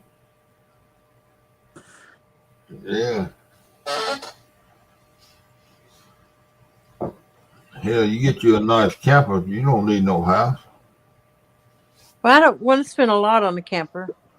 Just, I want it to be comfortable, but I don't plan on living in it 2 or 3 years, maybe a year or so. Why not? I was just gonna. Well, my plan was to move it from campground to campground, but right now I'm gonna put it on some land. But I don't know. So put it on some land. We'll just have to see how the job and everything works out.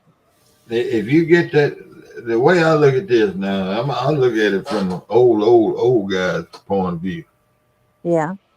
You sell that house if you want to move, and you want to move, you want to get closer to the Tennessee River, and you already said you're gonna get a camper. Yeah. All right, you should have enough money to pay cash and get you a nice camper, and still have plenty of money. Yeah. Left over. Now you own your home. No, I was 7 years on it, which is nothing really.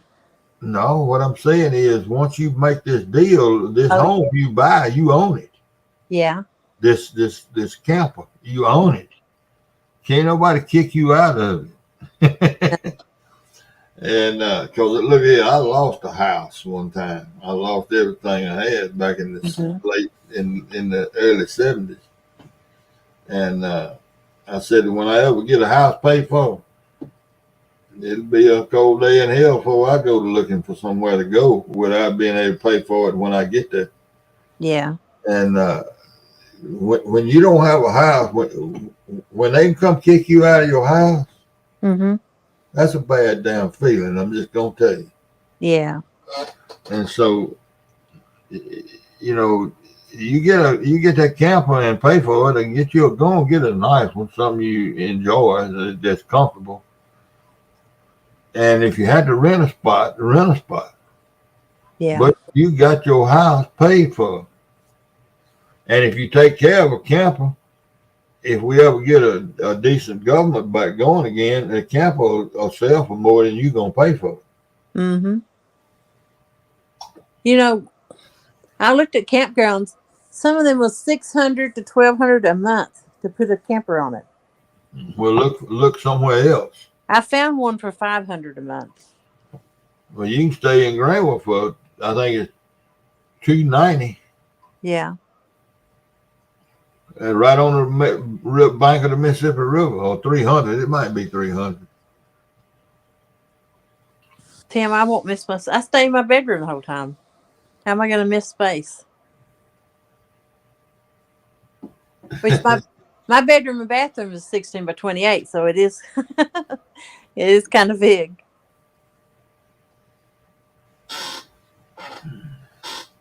No, man, these campers they make today, they got everything. They something else. Yeah. I've been downsizing everything. Yeah.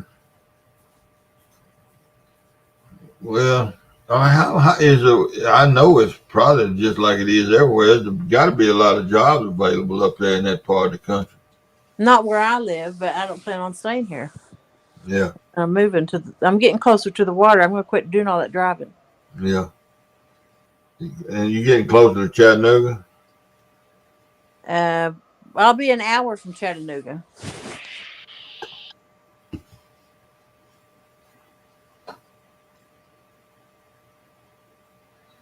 Boy, David Smith got it planned out already. Yeah. And then it would cry, riding lawnmower and a gate at the end of the driveway. Yeah. Flat ground. He don't want no more hills. No.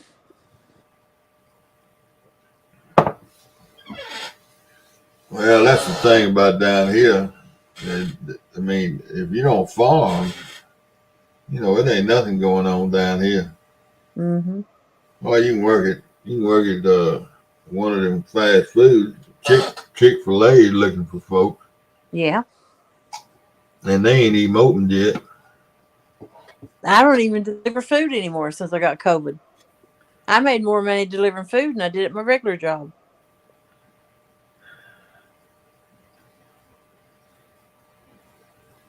Yeah, I don't know. I can't imagine Chick-fil-A building a store here in Greenville. Yeah. I can't imagine being able to find enough people to run it.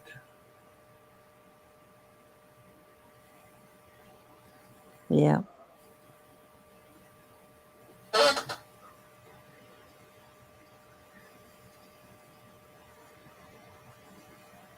There you go, Michelle.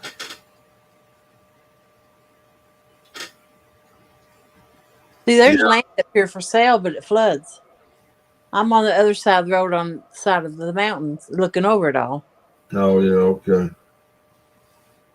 Yeah, David talking about a barndominium. I tell you what, I don't know if I could ever convince Kay to do it, but now that's the way to go. Hmm. This day and time. Yep. Because they got that stuff, they got that barndominium down to a fine science. Yeah, they do.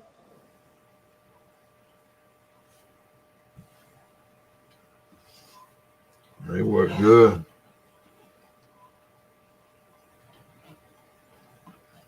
Mac, CP and I got a friend.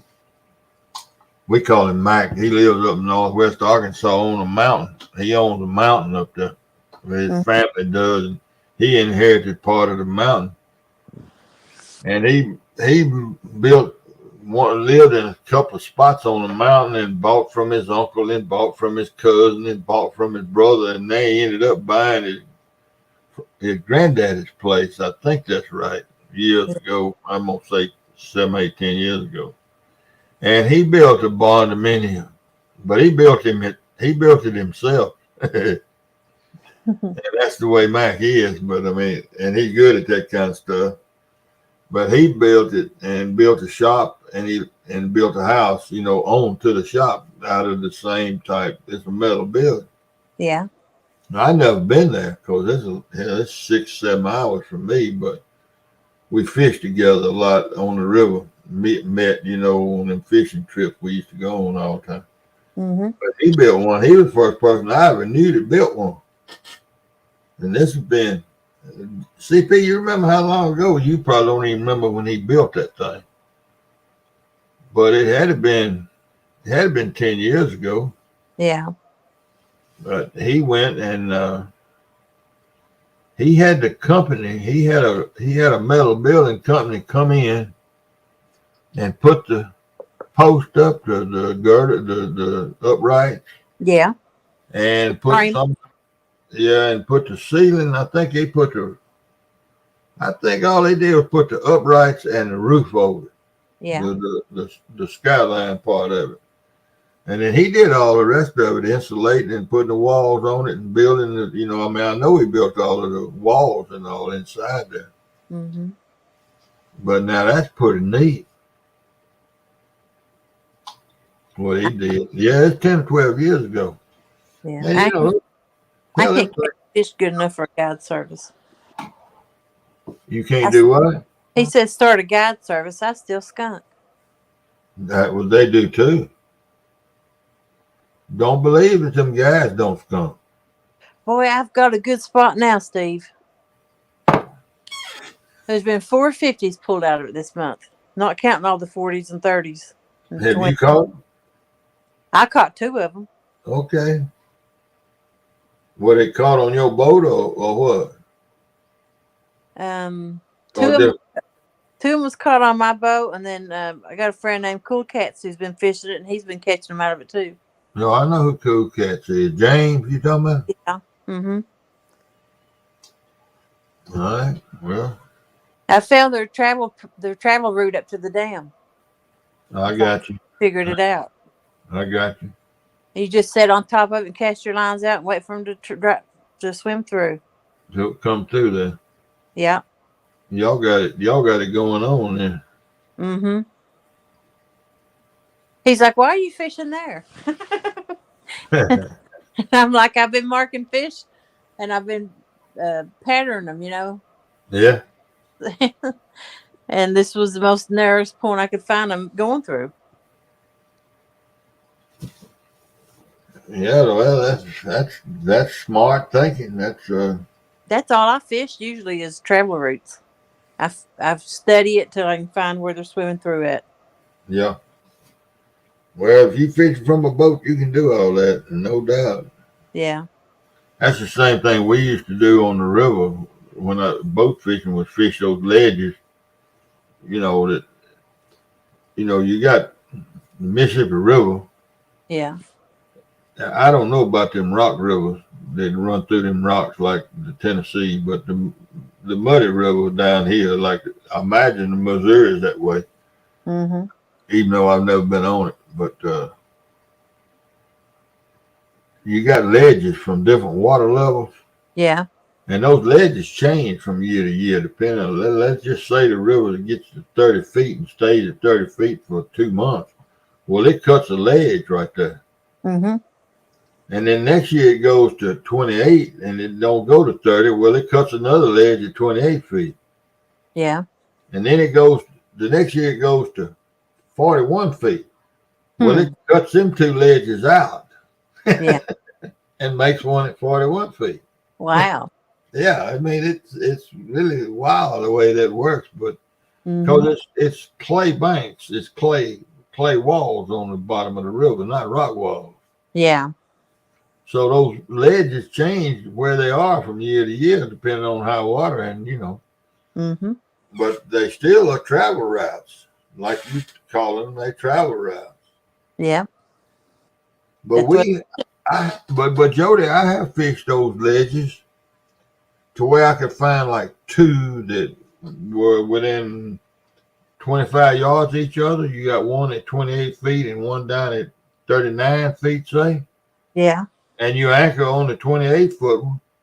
It's a flat, it's a ledge with a table and then another drop off, and fish both of those Yeah. without seeing a fish, without seeing anything on the ground, I don't even use my graph.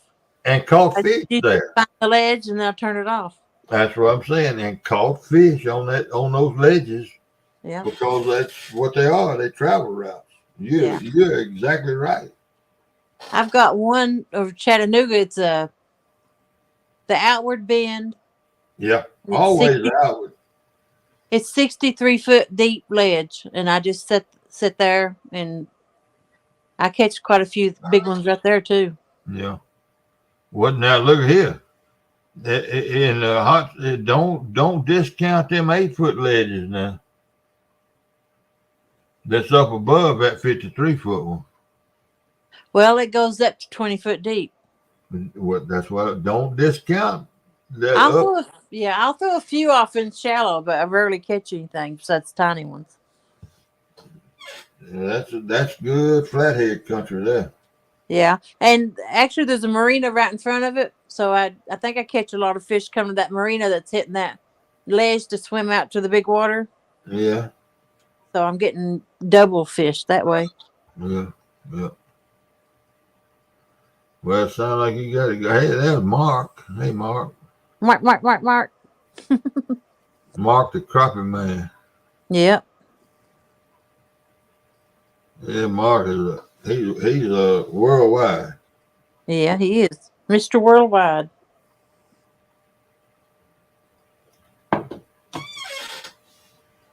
Mm. Well, I better jump off and get to sleep, or I'm gonna be dragging all day tomorrow, all tomorrow night. Oh well. Well, I appreciate you coming up, young lady. I'm gonna try and catch me some skipjack tomorrow for it gets too late. For tomorrow night. Yeah. I don't imagine any of us down here gonna even think about it, because there ain't nothing going on down here. Yeah. Hopefully they'll be biting good.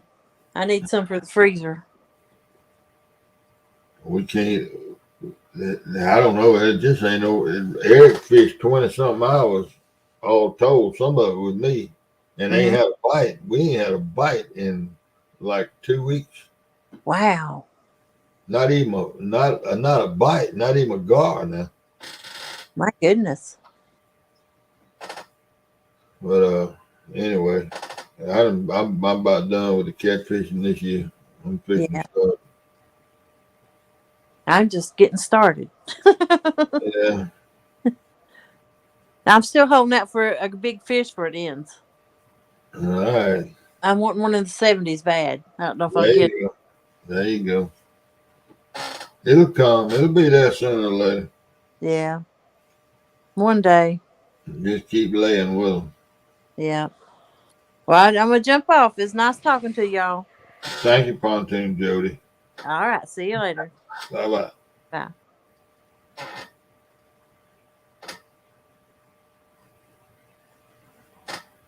I don't know, David. It's gonna take a. It's gonna take a nationwide uh, rain to get this Mississippi flowing. I don't know how many it take. Oh, if it started in North Dakota and went all the way to eastern Ohio with a general rain of about 7, 8 inches, we might get some water down here or get some good water. But it's going to take a lot of water to bring that river up, especially if they got all these pools at winter stage. And then that's what some of the guys have been saying, that the reservoirs at where they are at winter pool. Well, I think that's low water. That's low, isn't it? Isn't it? In winter pool, low. And if that's the case, those reservoirs are going to hold a whole lot of water.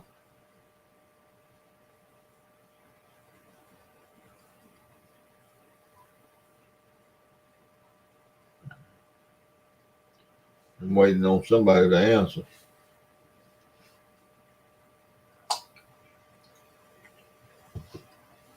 Yeah, it does, David. That's because all the locks and dams on it. It does. I crossed it 2 weeks ago, and they're in Little Rock, and it wasn't low like but they got it closed off. And I don't imagine just guesstimating. I don't know if they can bring barges out to Arkansas or not. I really don't know.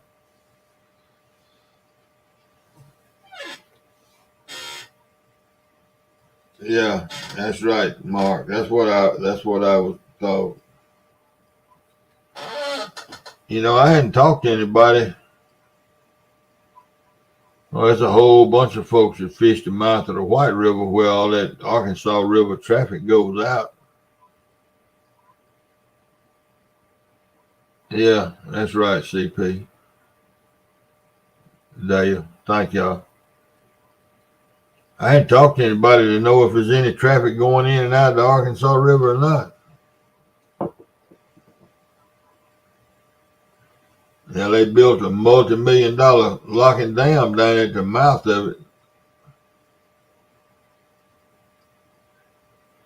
Yeah, we gotta get together and go fishing, Dave.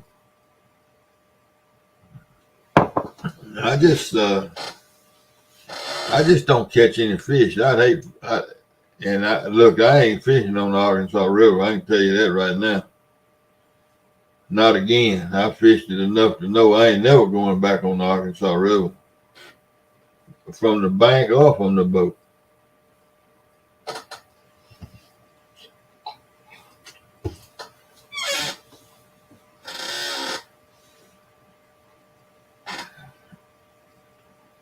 But yeah, we need to. I'd like to meet you. I'd like to meet Matt. I feel like I met Matt before because I've seen him fishing off the dock up there. But I don't know. This bank fishing is all crazy to me. I'm gonna put this back in here. If anybody else, we still got a little while for Kenneth and Hogleg going on tonight again, right? CP, come on up here. You can be in the dark. David, you can be in the dark. Dale, y'all, one of y'all, come on. Kill your avatar, kill your picture there, and come on up here like Jody did.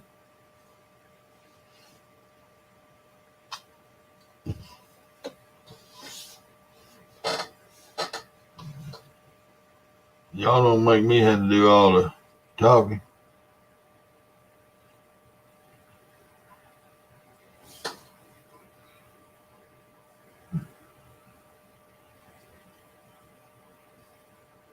You know, David, I used to fish behind Wilbur D. Mills down there from Dumas on the last dam downstream on the Arkansas. It's a dam, it ain't a locking dam.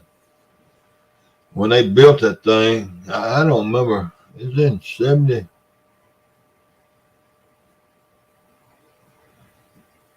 I don't know, 70 something.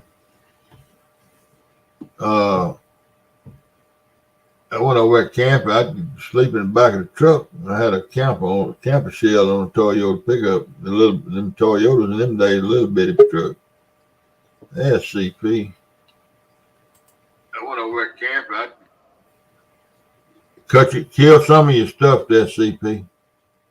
I did. Okay. And I go over there and camp fish down there. I carry a boat, and I wanted to catch a big flathead. And I never did catch one. I did see a fella snag a 53 pounder. They do a lot of snagging behind Wilbur D. Mill. But anyhow, I went over there for 4 or 5 years doing that and just sleeping under a cottonwood tree in the back of that camper shell. Well, we got this when I joined this BOC, this Brotherhood of Catfishermen, and we had one of our first times I ever got to one of the gatherings, they called them, was over there at that campground. They built a campground over there by the dam. But when I went over there thinking I was fixing to go and do. I kind of pictured in my mind where the campground would be from being over there, 5, 6, 8, 10 years earlier. Man, I got over there, and when I went by that dam, going back in there to where the gate to the campground was, I looked out there at the dam, and that thing was totally different. They done put they came in there and put what am I trying to say? Generator to make electricity.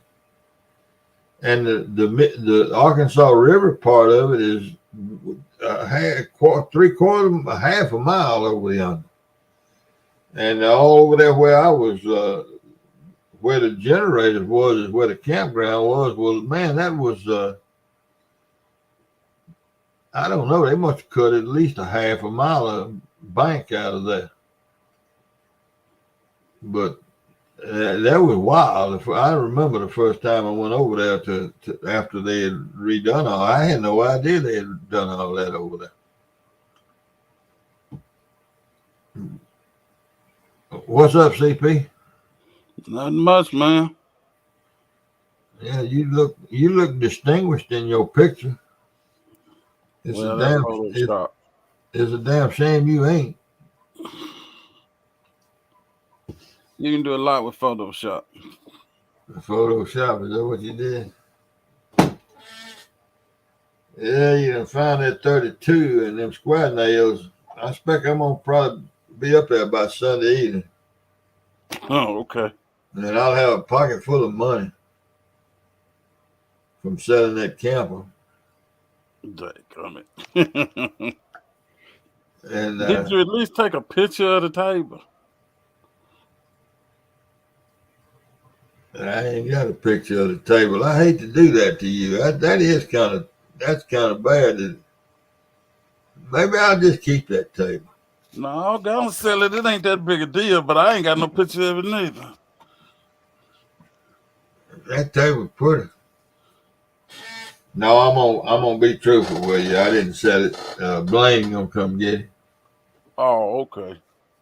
But now they Mississippi State fans. But I can tell him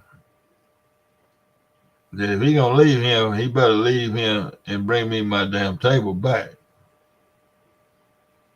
Cause all he gotta have a piece of 3/4 inch plywood over there. But if it's just him and his, just two of them in there, they ain't got to have that bed.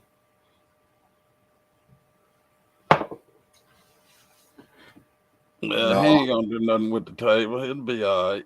I'm just gonna tell him don't change it. If he gonna decide to change it, then I want it back. And I don't know, but what will I do with it? Man, I don't know. I just was asking about it. I ain't gotta. But what you should tell him to do is when he set that camper up, where he get in there with that table at, take a picture of that song gun and send it to us. Well, we're gonna set it up here in the yard. Oh, okay. Or they gonna set it up. I ain't gonna set it up. I know I ain't coming to set it up. I ain't crunked my last crank. That's right. You said you ain't gonna do it no more. But you see, if you hadn't said that, I'd have kept it. But since you ain't gonna help set it up, I ain't gonna do it no more. I ain't gonna set it up no more. I mean, we'd have had to come up with some way to use electric drill on it or something other. I mean,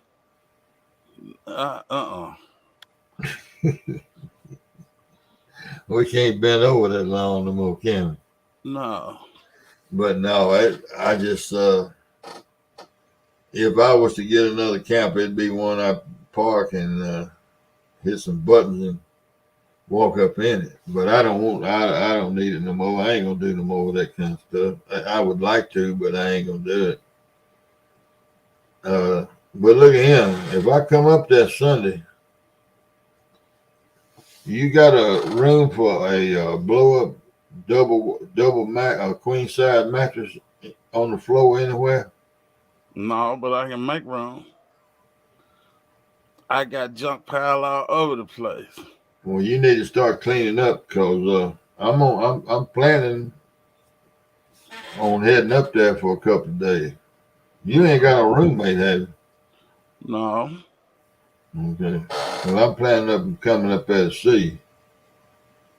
Well, as long as you come with it in mind, it'll be just like staying in a barn. I don't care about that. I just need room to. The only thing I require is a shower. Is a shower. No, you're gonna have to take a bath. I ain't gonna. I'll bring a shower. You ain't got no garden hose you can run in there. I mean, I got a bathroom and everything. I just never put the shower head up there and didn't put the shower curtain up. Well, that give you something to do. I'm bad about starting projects and not finishing. Well, that'll give you something to do between now and Sunday. Once I got it where I wasn't looking through holes in the floor out on the ground and stuff by replacing floors, I kind of slowed down on that fixing. Well, get that shower cutting up. Get that shower cutting up, man. And when you get it up, tell me. Gulfport, yeah. Well, Mark, that's a good place for you to go about 2 months from now. That's a good place to be instead of in the cold country. You can be one of them, what do they call them, snowbirds. Yeah, Gulfport, yep.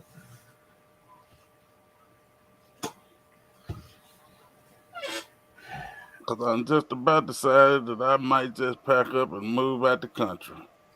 Where you going to move to?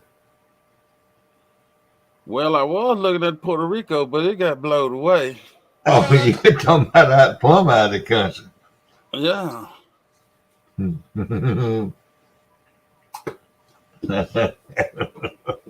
Oh, you're going to just leave the whole country.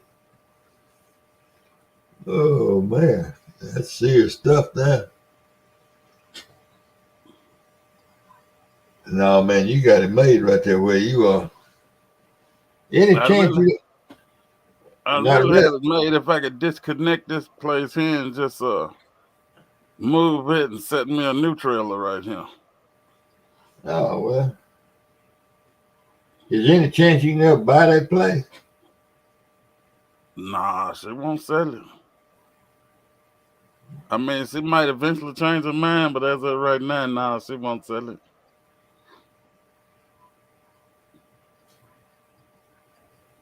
Where she moved to? She stay Oh across the no, street. she never have lived there. That's right. No, she stay across the street. Oh, right across the road. Down the road about a eighth of a mile on the other side of the road. What she said about somebody like me being at your house? That woman don't care what I do, Okay. as long as I pay her rent. I know some of your friends. Yeah. They anti-white. Well, she ain't one of them. She ain't one of them good. But I might be able to sweet talk and get her to sell you the place. I don't know. Have you ever asked her if she makes molasses bread? No, I ain't never asked her that. Well, don't let me meet her. Because I'm going to show ask her. Man. Yeah. You know, Pearline that used to work up here at the store. You remember Pearline? You remember Pearline? I don't know. Oh, yeah. She called me friend up here at the corner market. Okay. You remember her? I know think you so. did. Yeah. She moved to Olive Branch. She lives up there with her son, and I've been trying to get in touch with her. And you know, if I had thought about it during all them days that I went in and out there, I would have asked her about that molasses bread. I bet she knew how to make it. I should have wrote that recipe down, but I didn't. Yeah. That's some good stuff. Yeah, you was 2-fisting it. Yeah. You know, I was going to bring some at home. It didn't ever leave Tunica. I ate all of it. Your mother was really nice to do that. That surprised the hell out of me. But I think you told me she was going to bring it. Yeah, I told you she was cooking it. These folks don't know nothing. These folks in here don't know nothing about molasses bread, do they? Probably not. No, they ain't never even heard of it. And that's some old way back yonder kind of groceries there.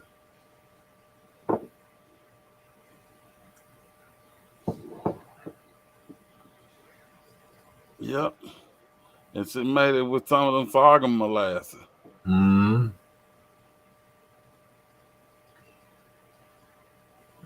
You know, I got, what is it, Brer Rabbit? I got some Brer Rabbit in yonder I done had for several years. Well, no, that wasn't no Brer Rabbit. Them was sorghum molasses. They was in a tin can with a pop-off lid. Yeah, but Brer Rabbit is strong stuff too now. Mm-hmm. You mix a drink with Brer Rabbit. Brer Rabbit and Shine might be all right. I don't know. I'm working on some Country Time lemonade right now. Yeah, I'm gonna go on it. I'm gonna go on Google and see if anybody says anything about molasses bread. But now that's back to your mother taking them square nails. Mm-hmm. You know the theory and you know the process of thought on square nails. When you find square nails, you got to pound that place. Yeah. Because it puts it in the time period. Now it may not be any Civil War stuff there, but it may be stuff there prior to the Civil War. Mm-hmm. Did you get my emails on what I found out at the Latter-day Saints? Latter-day Saints. Yeah, the Henson when he died, Oh 1840. yeah, I saw that. I didn't know that's where it was from. Yeah, I saw it. Yeah, I I read went it. in there and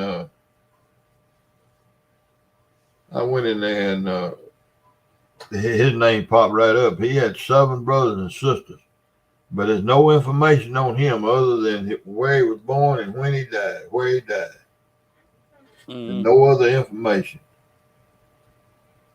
Uh, yeah, Mark, what Charles and I are talking about? Yeah, molasses cookies. Okay, they kind of those are kind of like ginger snaps in a way, but this molasses bread, I can't explain it. It's like cake, and I'm just gonna tell you, boy, that stuff hurt you. It make you hurt yourself.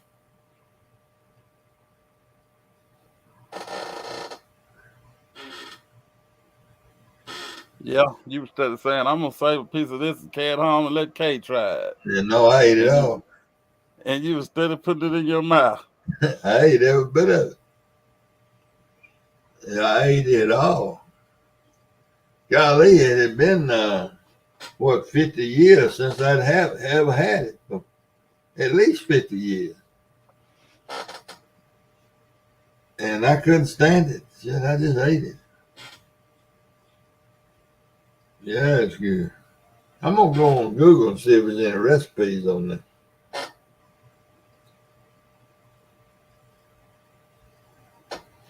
Yeah, but yeah, them square nails and that 32.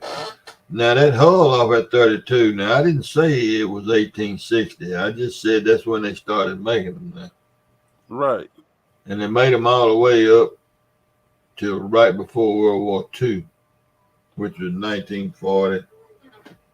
Well, I don't know what they considered World War II, but here it's you know uh, what December the 6th, 1941.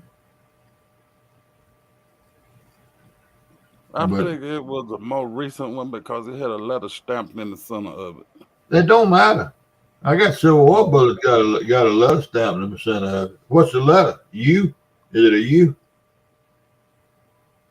I think it was a H. That's Harrison. That's eight. Henry. That's Henry. Okay.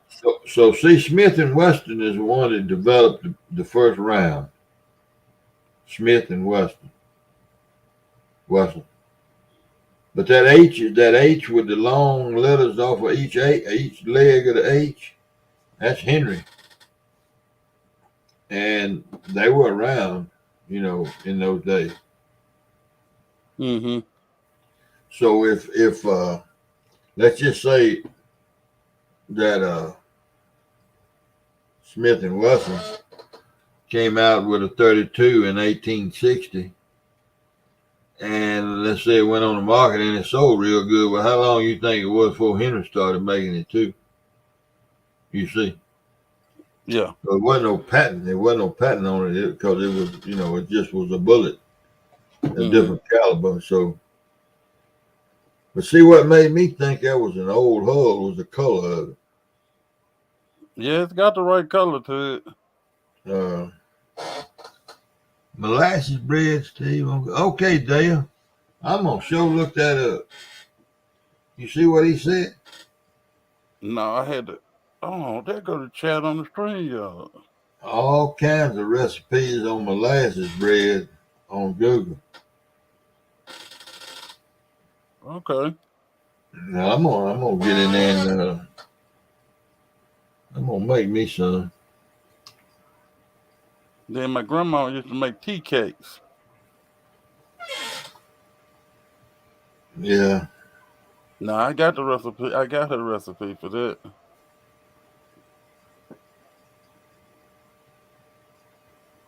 Molasses bread. Hey, Carmel.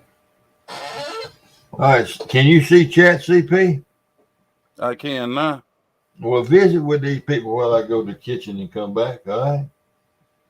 And all you do is say hello, Mark. And hello, Carmel. I'm gonna do like Jordan them did. I ain't gonna say very much.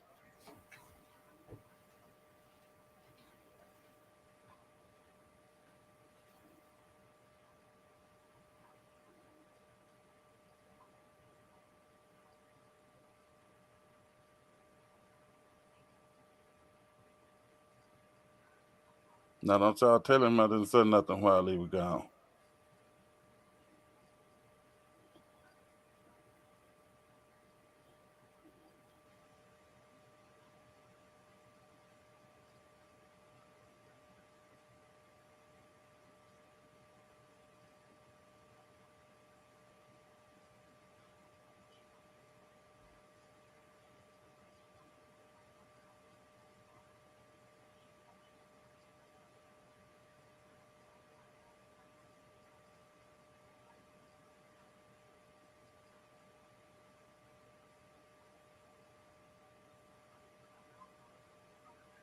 He got lost, I reckon.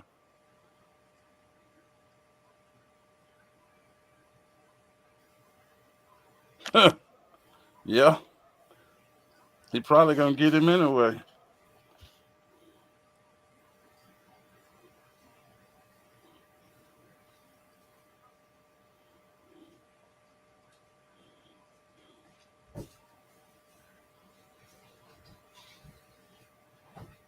He keeping the door closed pretty tight. He might have the cat out the room. Is the cat in the room or out the room?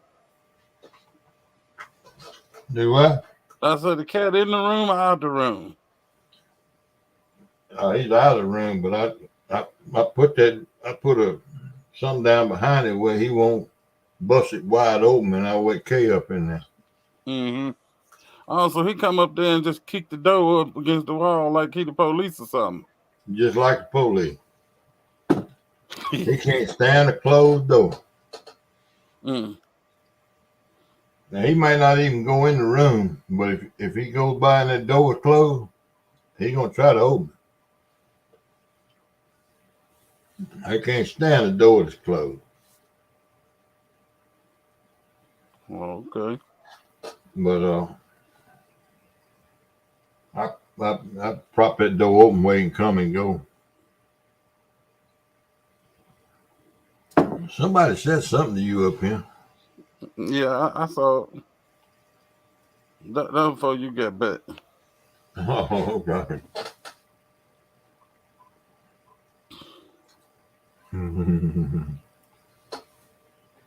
Yeah.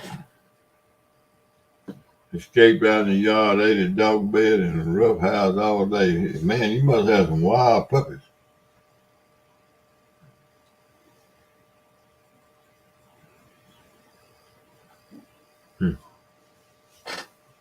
Yeah, it's that place is gonna pan out, I believe. But if I come up there, I want you to make sure Jesse let me go over there in that pasture, the double system. That's where I want to go. The double system. You know, I don't even remember where is it. I do.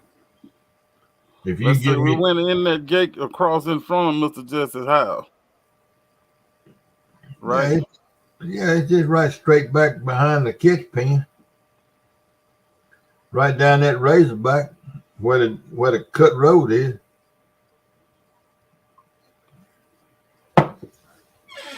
Behind the razorback with a but it's on the west side of the Blacktop Road, right? East side. I don't think we even got that no more. What? Yeah, I think we let that go, but I find out. That's where most of your pasture was, up behind the big white house. I know up behind the big white house we let go. Really? Who got it?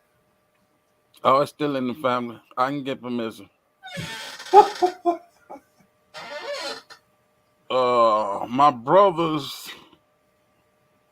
My brother's wife brother got it. Is he the one got the ball field? No, but that house I went to in Holly Springs, Yeah.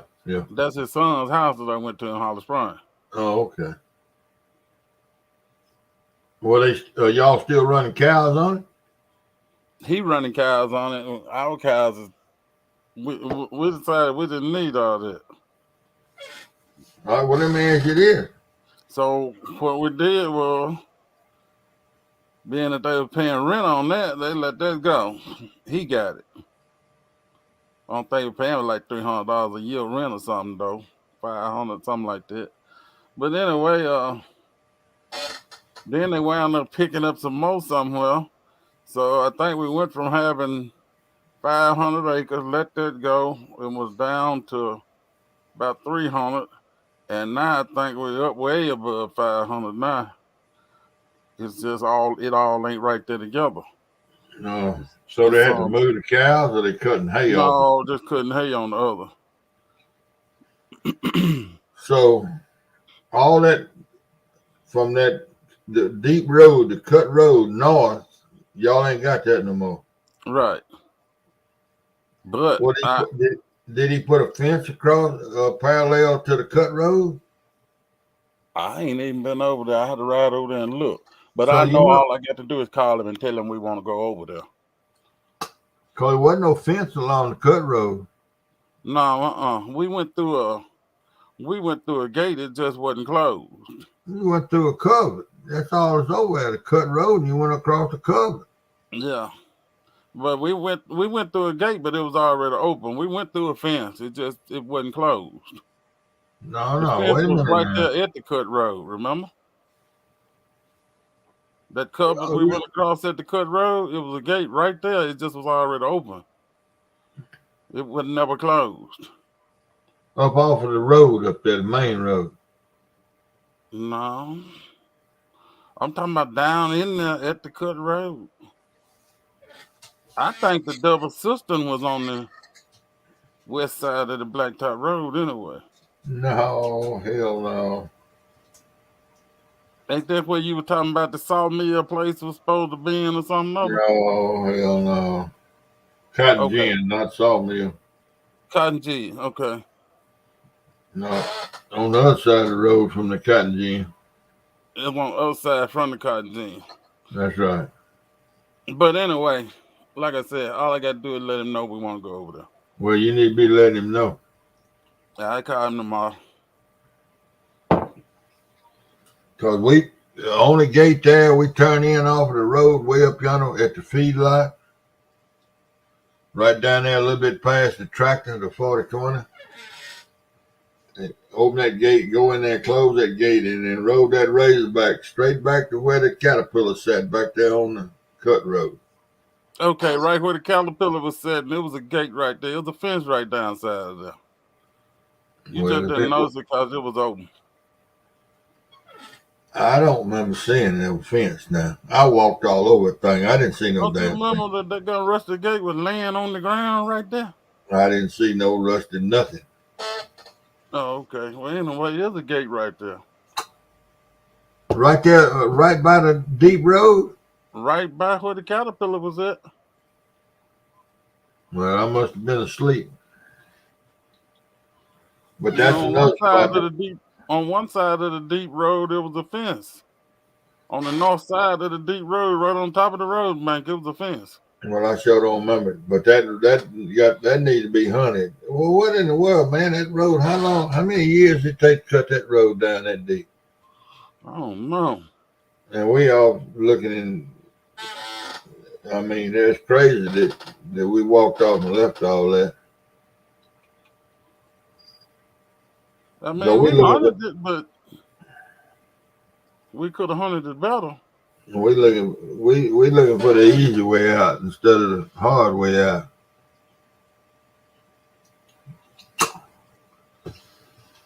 The CP ain't got nothing handled, David.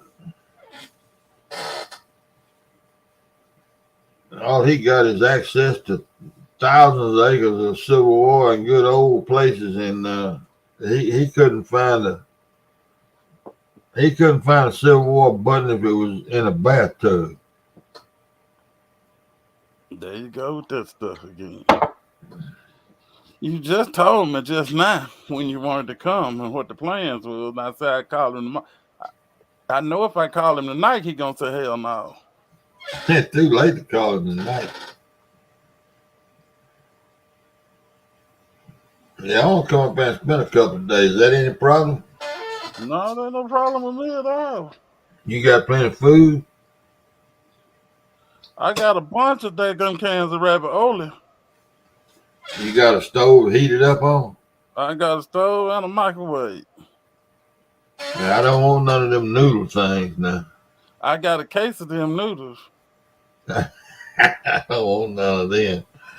Not just a regular case, one of them cases from Sam's Wholesale. Oh, one of the big cases. Yeah. How far is this restaurant from your house? Restaurant or corner store? Well, corner store, hot food. Right there at the corner by Dollar General. Oh, yeah. Well, that's good stuff in there. Now, I want to make it. I want to be up there on the weekend. I bet they have live music in there, don't they? Man, look. On the weekend, you can just go in there and take a deep inhale, and you won't be high. able to say that you ain't smoked a left-hand cigarette no more. They have live music in there on the weekend? No, They got a juke joint back there. A jukebox they be playing back there. Be playing the blues. And they look to me like they got a bandstand in there. They got a little setup in there back there, but it don't be nobody there. Now they had a big blues concert on what was it? The 8th. They had a blues concert in that pastor behind the store. Outside concert. Really? Yes, sir. There were more women there than you can shake a green stick at. You know what I did? I went in that store and got me a quarter beer and went back to the house. Trying to stay. The safest place for me to be was at home. I can agree with that. Sure, well, look here. Go ahead. The show was the best way for me not to get broke. Well, yeah, you can get broken. That's what that's for. Yeah. And then women is there. They there to take your money too. Yeah, that's the reason I went home. Well, did you get my text message about that gal in Key West tonight? From me? Yeah. Oh yeah, from Hernando, the woman. Yeah. Yeah, the girl is young. She's younger. She's kind of a star. I looked her up. Her name is last name Johns, Johns, and she's from Hernando. Well, see here what the deal is with Hernando, though, Coach. You know, Hernando, Horn Lake, well, basically DeSoto County is the fastest growing county in the state of Mississippi. Yeah, David Smith got it going. Yeah, you right. Oh yeah, that's because all the people moving out of down Memphis trying to keep getting shot. Yeah, that's all that is. That's pretty simple. And Ole Miss is up there, and there's a world of people from down here that's moved to Oxford in the last 10 years. Mm-hmm. But that's all right. So what I'm saying is, I don't know them folks in Hernando. Well, last name is Johns, and they just had that Water Tower Festival last weekend. Mm-hmm. Ain't that right? Yeah. What, in Hernando? Yeah. Yeah, they had some kind of something other going on because I went down there and it was. They had a 10-mile run. The traffic, you couldn't get nowhere. Yeah.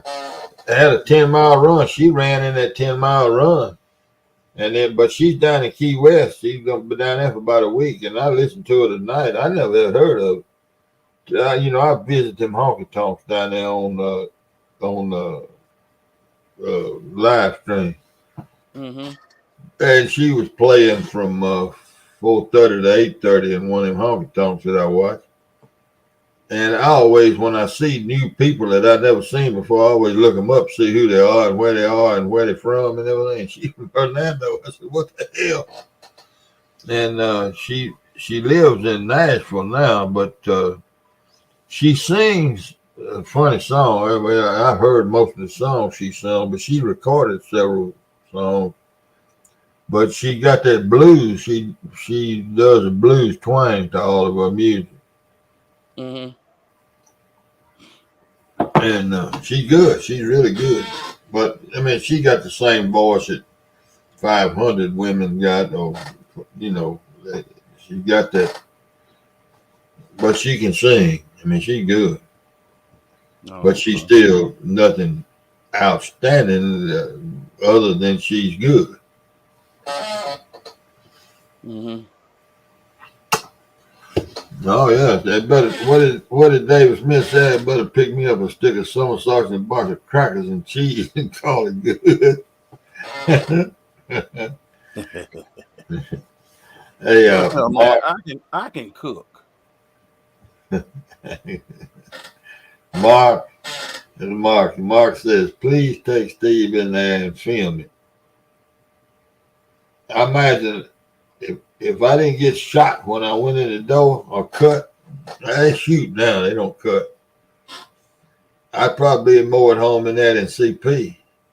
Probably And would. I can't tell you when I left, I'd have a lot more friends in there than CP. I know you would. Because I ain't saying nothing to nobody. Yeah, I love them honky tonks, man. I used to. Shit. Woo. I've been in them. I wouldn't do it no more. I wouldn't go in there. I wouldn't even go in there with you. Not in this day and time, but oh man, I spent a many hour with them. Yeah, I ain't going in there when they have it jumping and carrying on because I hate how to cut a new door hole in that main building. No, I ain't gonna. I'm not. I ain't gonna get up in the morning looking for trouble. And you just looking for trouble now. It used to not be that way. It is now. But nah, I ain't never really seen them having nothing really going on back there in the club part of that store. Most of the folks be sitting around outside back there by the corn operated laundromat, talking and drinking. Look, the day I went up there and went in that store, I ain't been in there but once. And the man was running it, standing at the cash register, and I got whatever it was, and I said, I saw that bandstand back there. And I said, man, y'all have live music in here? He said, sometime. He's a real nice fella, real friendly. Mm-hmm. And he said, sometime. And I said, golly, I ain't seen this kind of place. And I told him something like 40 years or something. I don't know what I told him. He said, well, you're welcome anytime. You come on up if you're up here.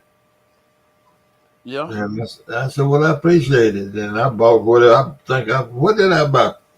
I can't remember what I got. But anyway, we was up there in metal detector. No, I don't do no dancing. I just sit and listen to the music and shoot the bull with the folks. No, I don't do no dancing, nowhere, no time, no ever.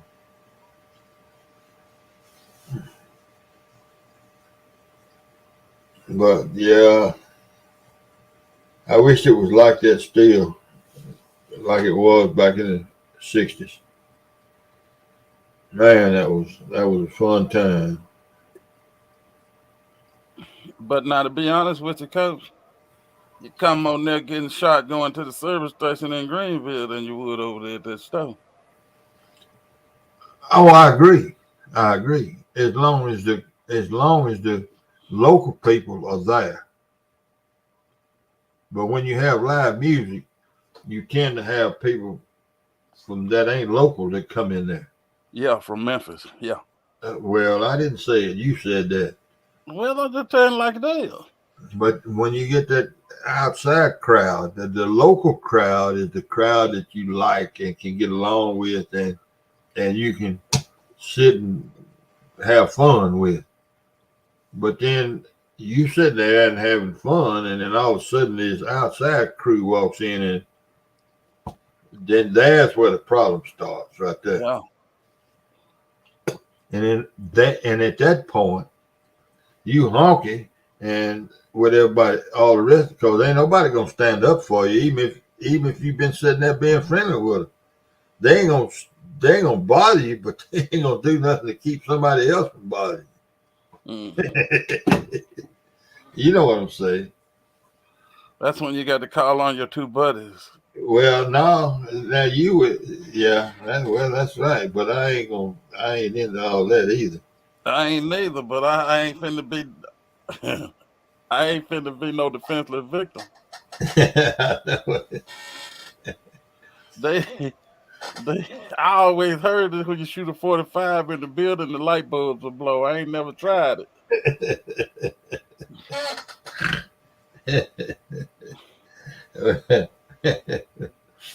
I ain't gonna tell that story. That's a different story, and that don't need to be told. But he wasn't 45. He was past 357.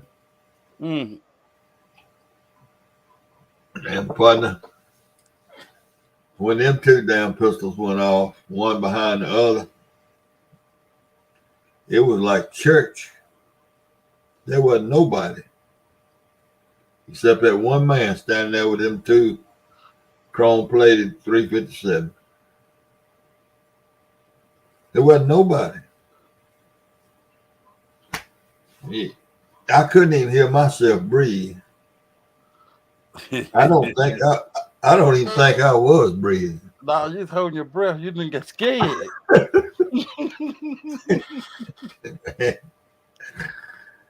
Oh hell! That old, and I bailed old boy out of jail. I bailed him out of jail that night. But yeah, man. But now them 357 didn't blow out no light bulbs. But I can't imagine a 45 blowing out light bulbs. But I got everybody's attention, and I'm talking about full attention. But no, that would be a fun place to go if they had live music, and sit and listen to the local folks. That'd be a fun place. Yeah. But that guy is a nice fellow that runs it. But yeah, I'm gonna come up there and we're gonna. I don't know if I'll make it Sunday or not, but we're gonna have to hit that place up there hard. That new place and over at the Double Sisters. I'm going to the new place again tomorrow. Yeah. Well, don't overdo it. I ain't got to do nothing but step out the door. That's right. Well, it is 200 yards out there, though, ain't it? 200 yards ain't nothing, though. Yeah, I believe it is about 150, 200 yards.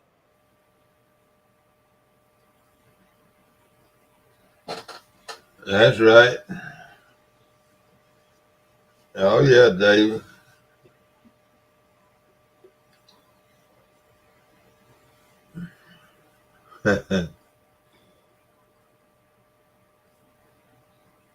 Yeah, I'm surprised they don't get any blues bands up in there, or 2 or 3 guys anyway, or boy and girl, man and woman, doing the little blues, little live music. Cause golly, they got a monopoly on the business. Yeah. They just must not be available to play. There must not be any musicians right there locally. Well, it used to be a club over here named, I think it was Kimbrough. But it's You talking about back towards Senatobia? I don't remember. No, it wasn't back towards Senatobia. But it was in Marshall County. Yeah. But now it used to draw a lot of blues artists. They had live band every weekend. Kimbrough. I don't know Matter of fact, the her. guy that had the club, his name was Junior Kimbrough. He was a Yeah. blues artist.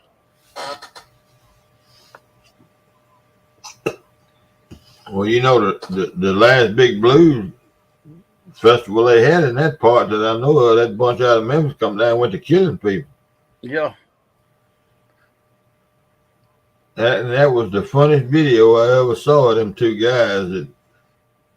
And one of them stole a pair of shoes, tennis shoes. But they ended up closing them folks down. They had a baseball field with lights and everything behind that tonk. Now, I tell you what, they had the concerts and blues shows and car shows and everything yet. Now, that Ball Diamond was down there. Yeah. That's where they have everything at. Well, how come you don't invite me to come down there to tell me about them? Where I can might want to come in. Well, I'll tell you, but you're gonna go by yourself because I don't go. Well, there's got to be pretty good place. I mean, they ain't had no trouble or nothing, but I don't know. I just done got too old enough that I try to keep from. I can't run like I used to could. Well, hell, I'm 75 years old. Stand my ground and fight, and then see my fighting, my back messed up, so that means I'm gonna have to shoot. Well, look, I'm 75 years old, and I'd go to that baseball field and listen to some bands. Okay, well, I ain't going. Yeah, they have a big blues festival here in Greenville every year. And they don't ever have no trouble. And not, they don't have no trouble. Other than the folks breaking. They ain't had no trouble over there at the ball field. It's just, I don't know. I don't know. I just don't do much no more.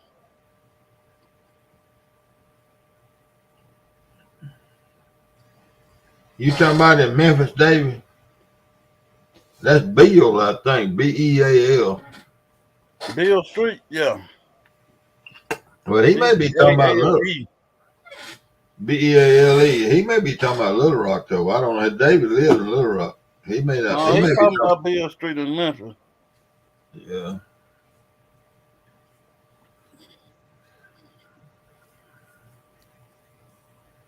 Now we got 2 or 3 pretty good blues players here. I had one of them used to play at my old store. That's what I ought to do is talk to that fella up there at Chulahoma and get John Horton to come up there and play. And he play a Friday night. John could come up there with his little band and play on Friday night for free. And the next night you wouldn't be able to go through Chulahoma. Because the word is spread, Mm-hmm.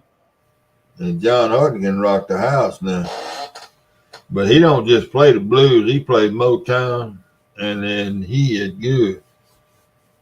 Well, the last really going to any blues show or anything that I did was when I was talking to Kingfish Mama. Right.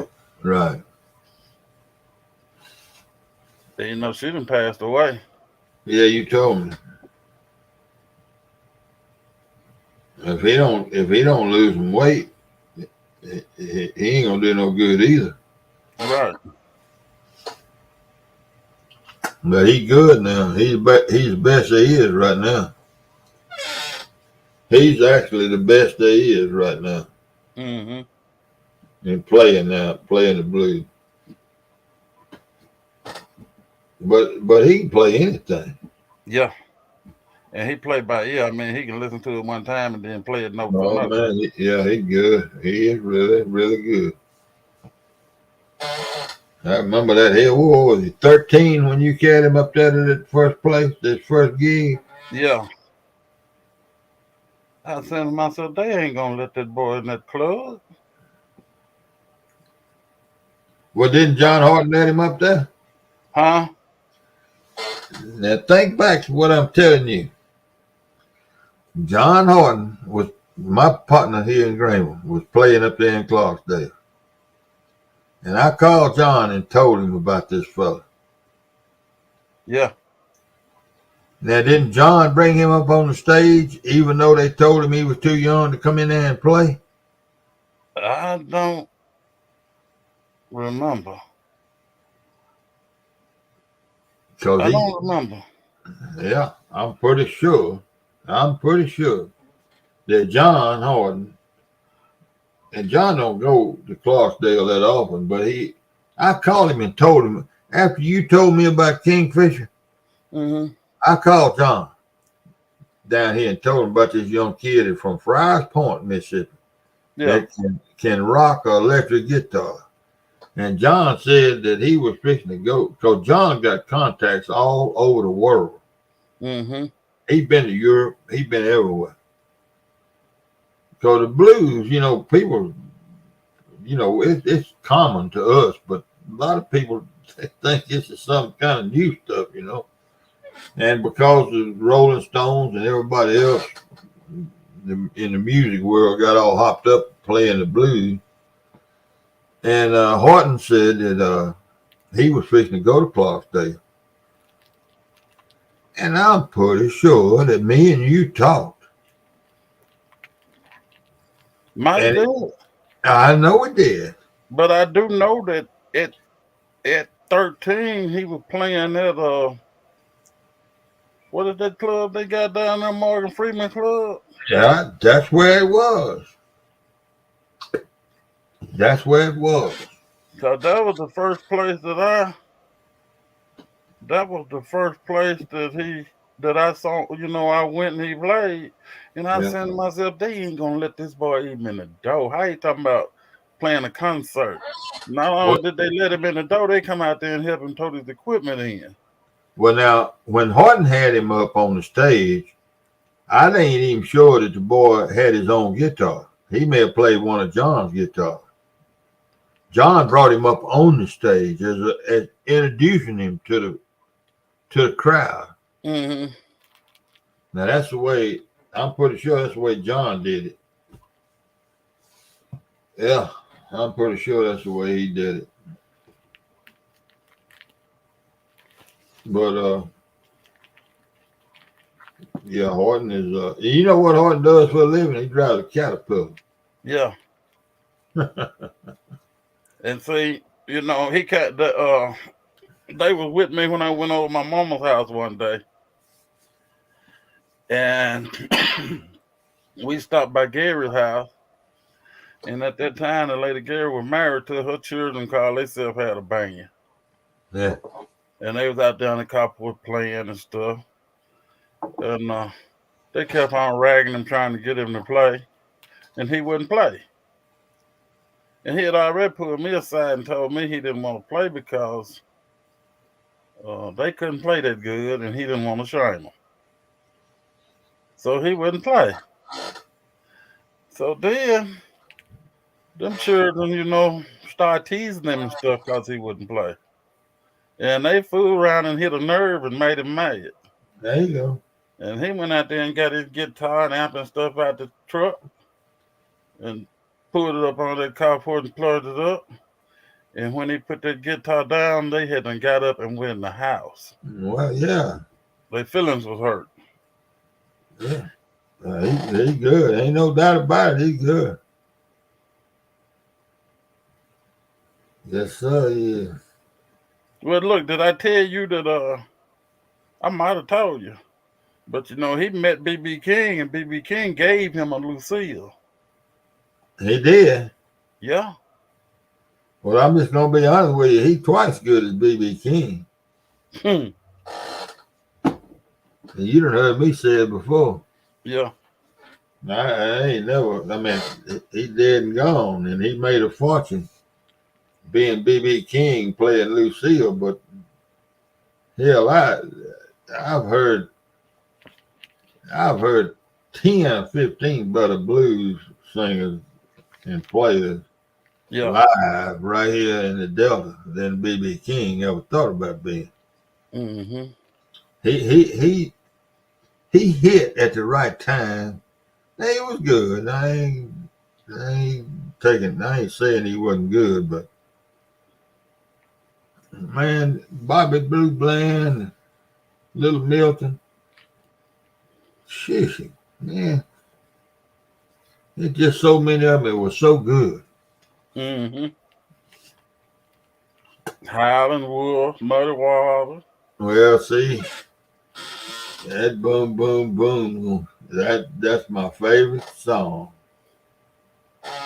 That's my John Lee John Hooker. Lee Hooker. See, that's I love it. I love that song. Yep. Buddy Guy, yeah. Yeah. They there's an old boy that plays down there in Key West. Y'all heard me talk about him before, Nick Brownell. The first time I ever watched him at the honky tonk down there, and he plays. Look, Nick can play any, and he can burn a guitar up, and he can sing anything. But he's such a he called himself. Well, I ain't gonna even say what he called himself. Not on here, but he's so. I reckon the word is arrogant. That he plays and does what he wants to play and do. Mm-hmm. He doesn't. He'll play a request or two, but anyhow, the first time I saw him, he somewhere into his concert, into his program in the honky tonk that night, he played boom, boom, boom, boom.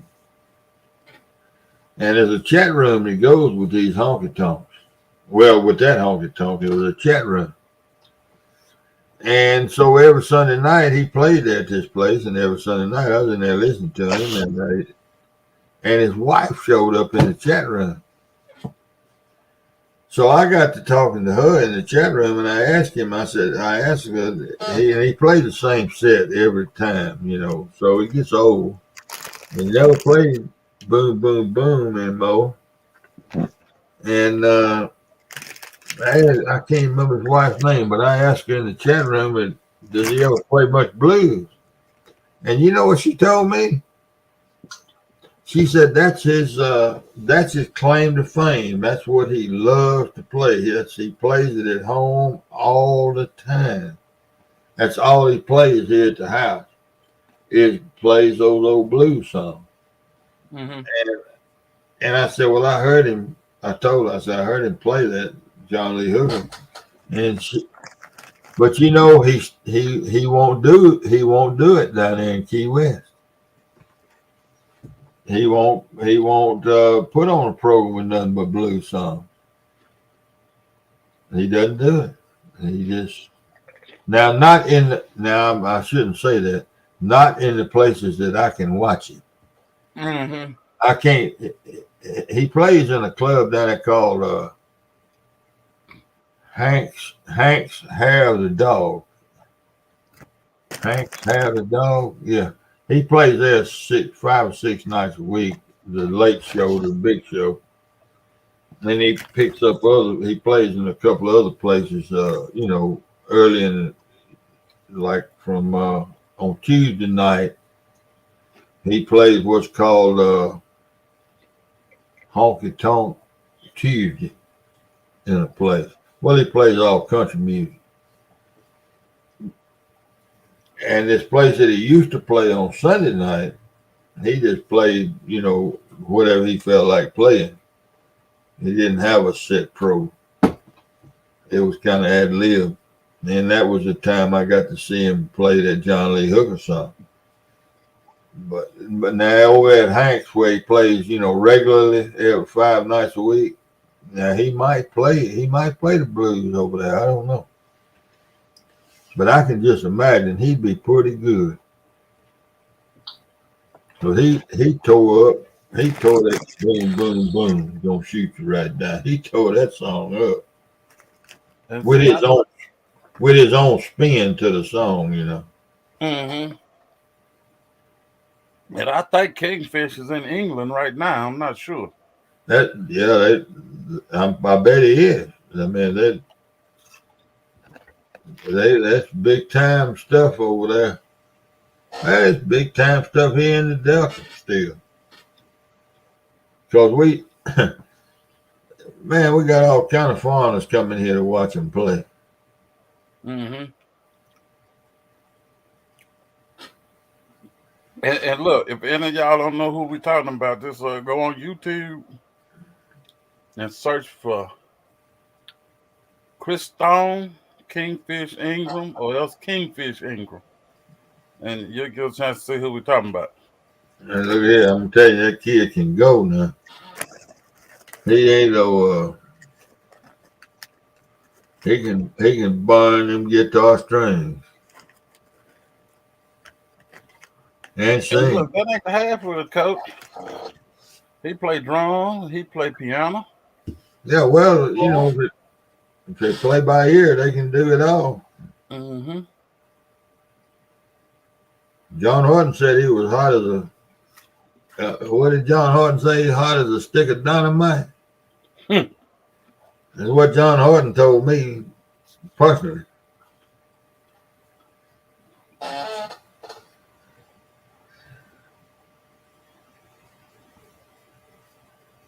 Yeah, that damn Horton though, he's a good guy, and he's helped a lot of people get going. Mm-hmm. He's a good fella. He just loves to play music.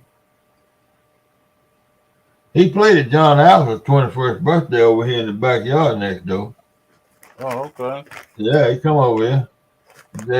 John's daddy come and asked me did I know anybody in the band he could get over here 2 or 3 pieces to play for John's 21st birthday. I said, heck yeah, I know one. I said the best one around Greenville.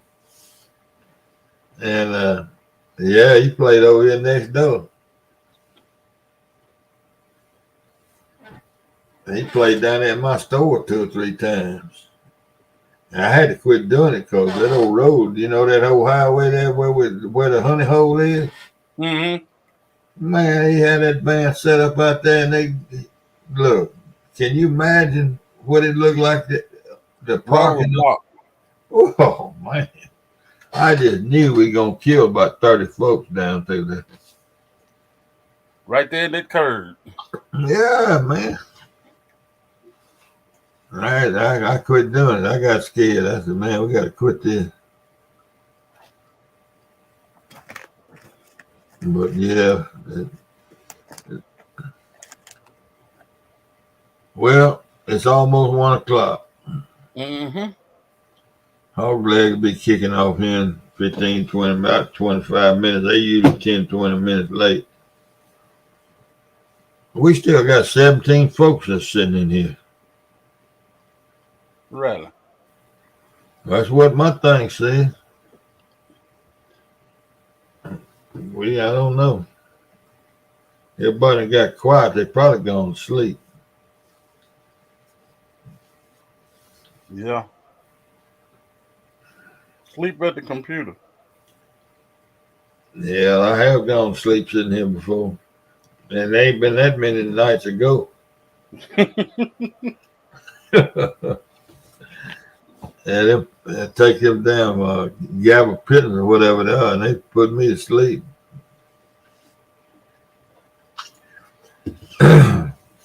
Well, don't overdo it. And if you feel like going back over there tomorrow, go on back over there.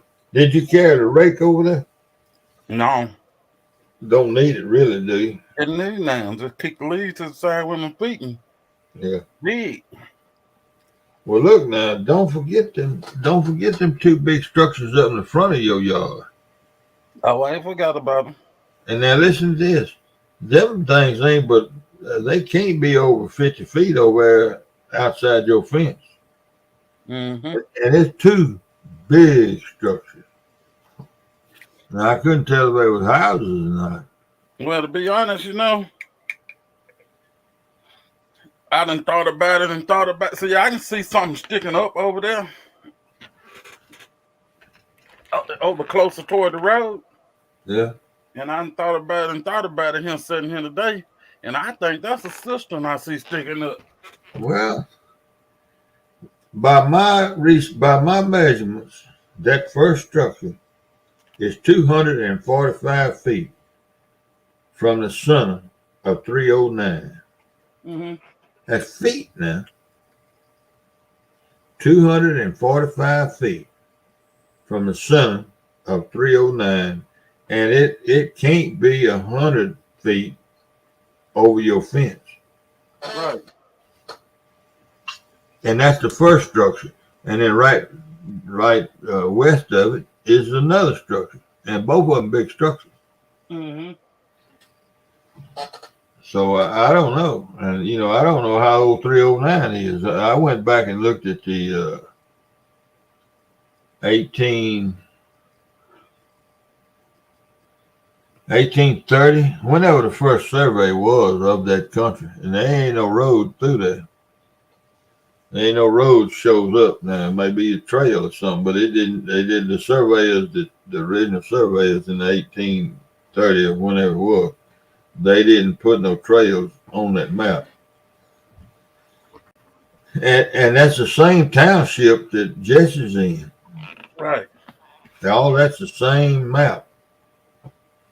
And one thing I do know, them outbuildings or whatever you want to call them, I can't tell if they're outbuildings, root cellars, or what they is. But they older than 309 ever thought about being. Well, sure. Well, the square nails tell you that. And you find the square nails around the house, right? Yeah. Well, that'll tell you that house ain't the original house. House ain't the original house. It can't be. That house ain't put together with the square nails. That house ain't put together with no square nails. I looked today. I guarantee it ain't. I can look at the tin roof on it from Google Earth and tell that ain't the original structure that was there. Mm-hmm. And that was a major place, because there's 5 or 6 structures in that spot right there, within 300 foot of one another. And see them things that's built out of logs. I can't tell if they were corn cribs or what they was. They ain't tall as they ought to be. Yeah, but they made with hand-hewed logs and they dovetail together. Exactly.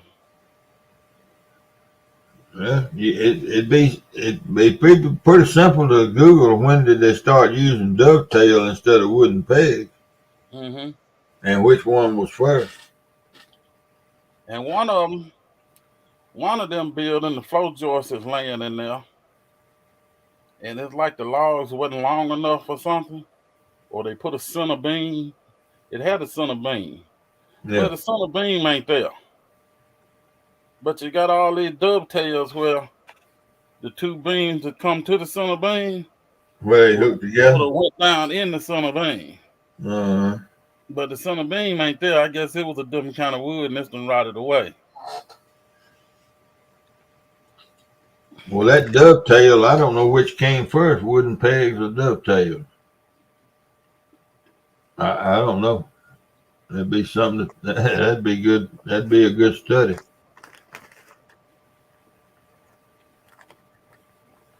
Well, I might do that. Next time I get a chance, get some free time. Mm-hmm. All right, look, it's getting close to hog leg time, so I'm gonna shut this thing down. Well, I gotta refresh my green tea before I go over there and look. Well, I'm finna go to bed. Mm-hmm. And we still got 19 folks, and I do appreciate y'all stopping in. I wish we'd have had a little bit more conversation. I guess I'm just waiting on hog leg, but that's okay. I enjoyed it, y'all, and I had a good time. Thank you, see people coming up. Mm-hmm. And we finna go to bed, folks. Y'all be good. Go to bed. I'm gonna go to hog leg. Yeah, go to hog leg. Tell them I said hello. Mm-hmm. All right, y'all. Bye.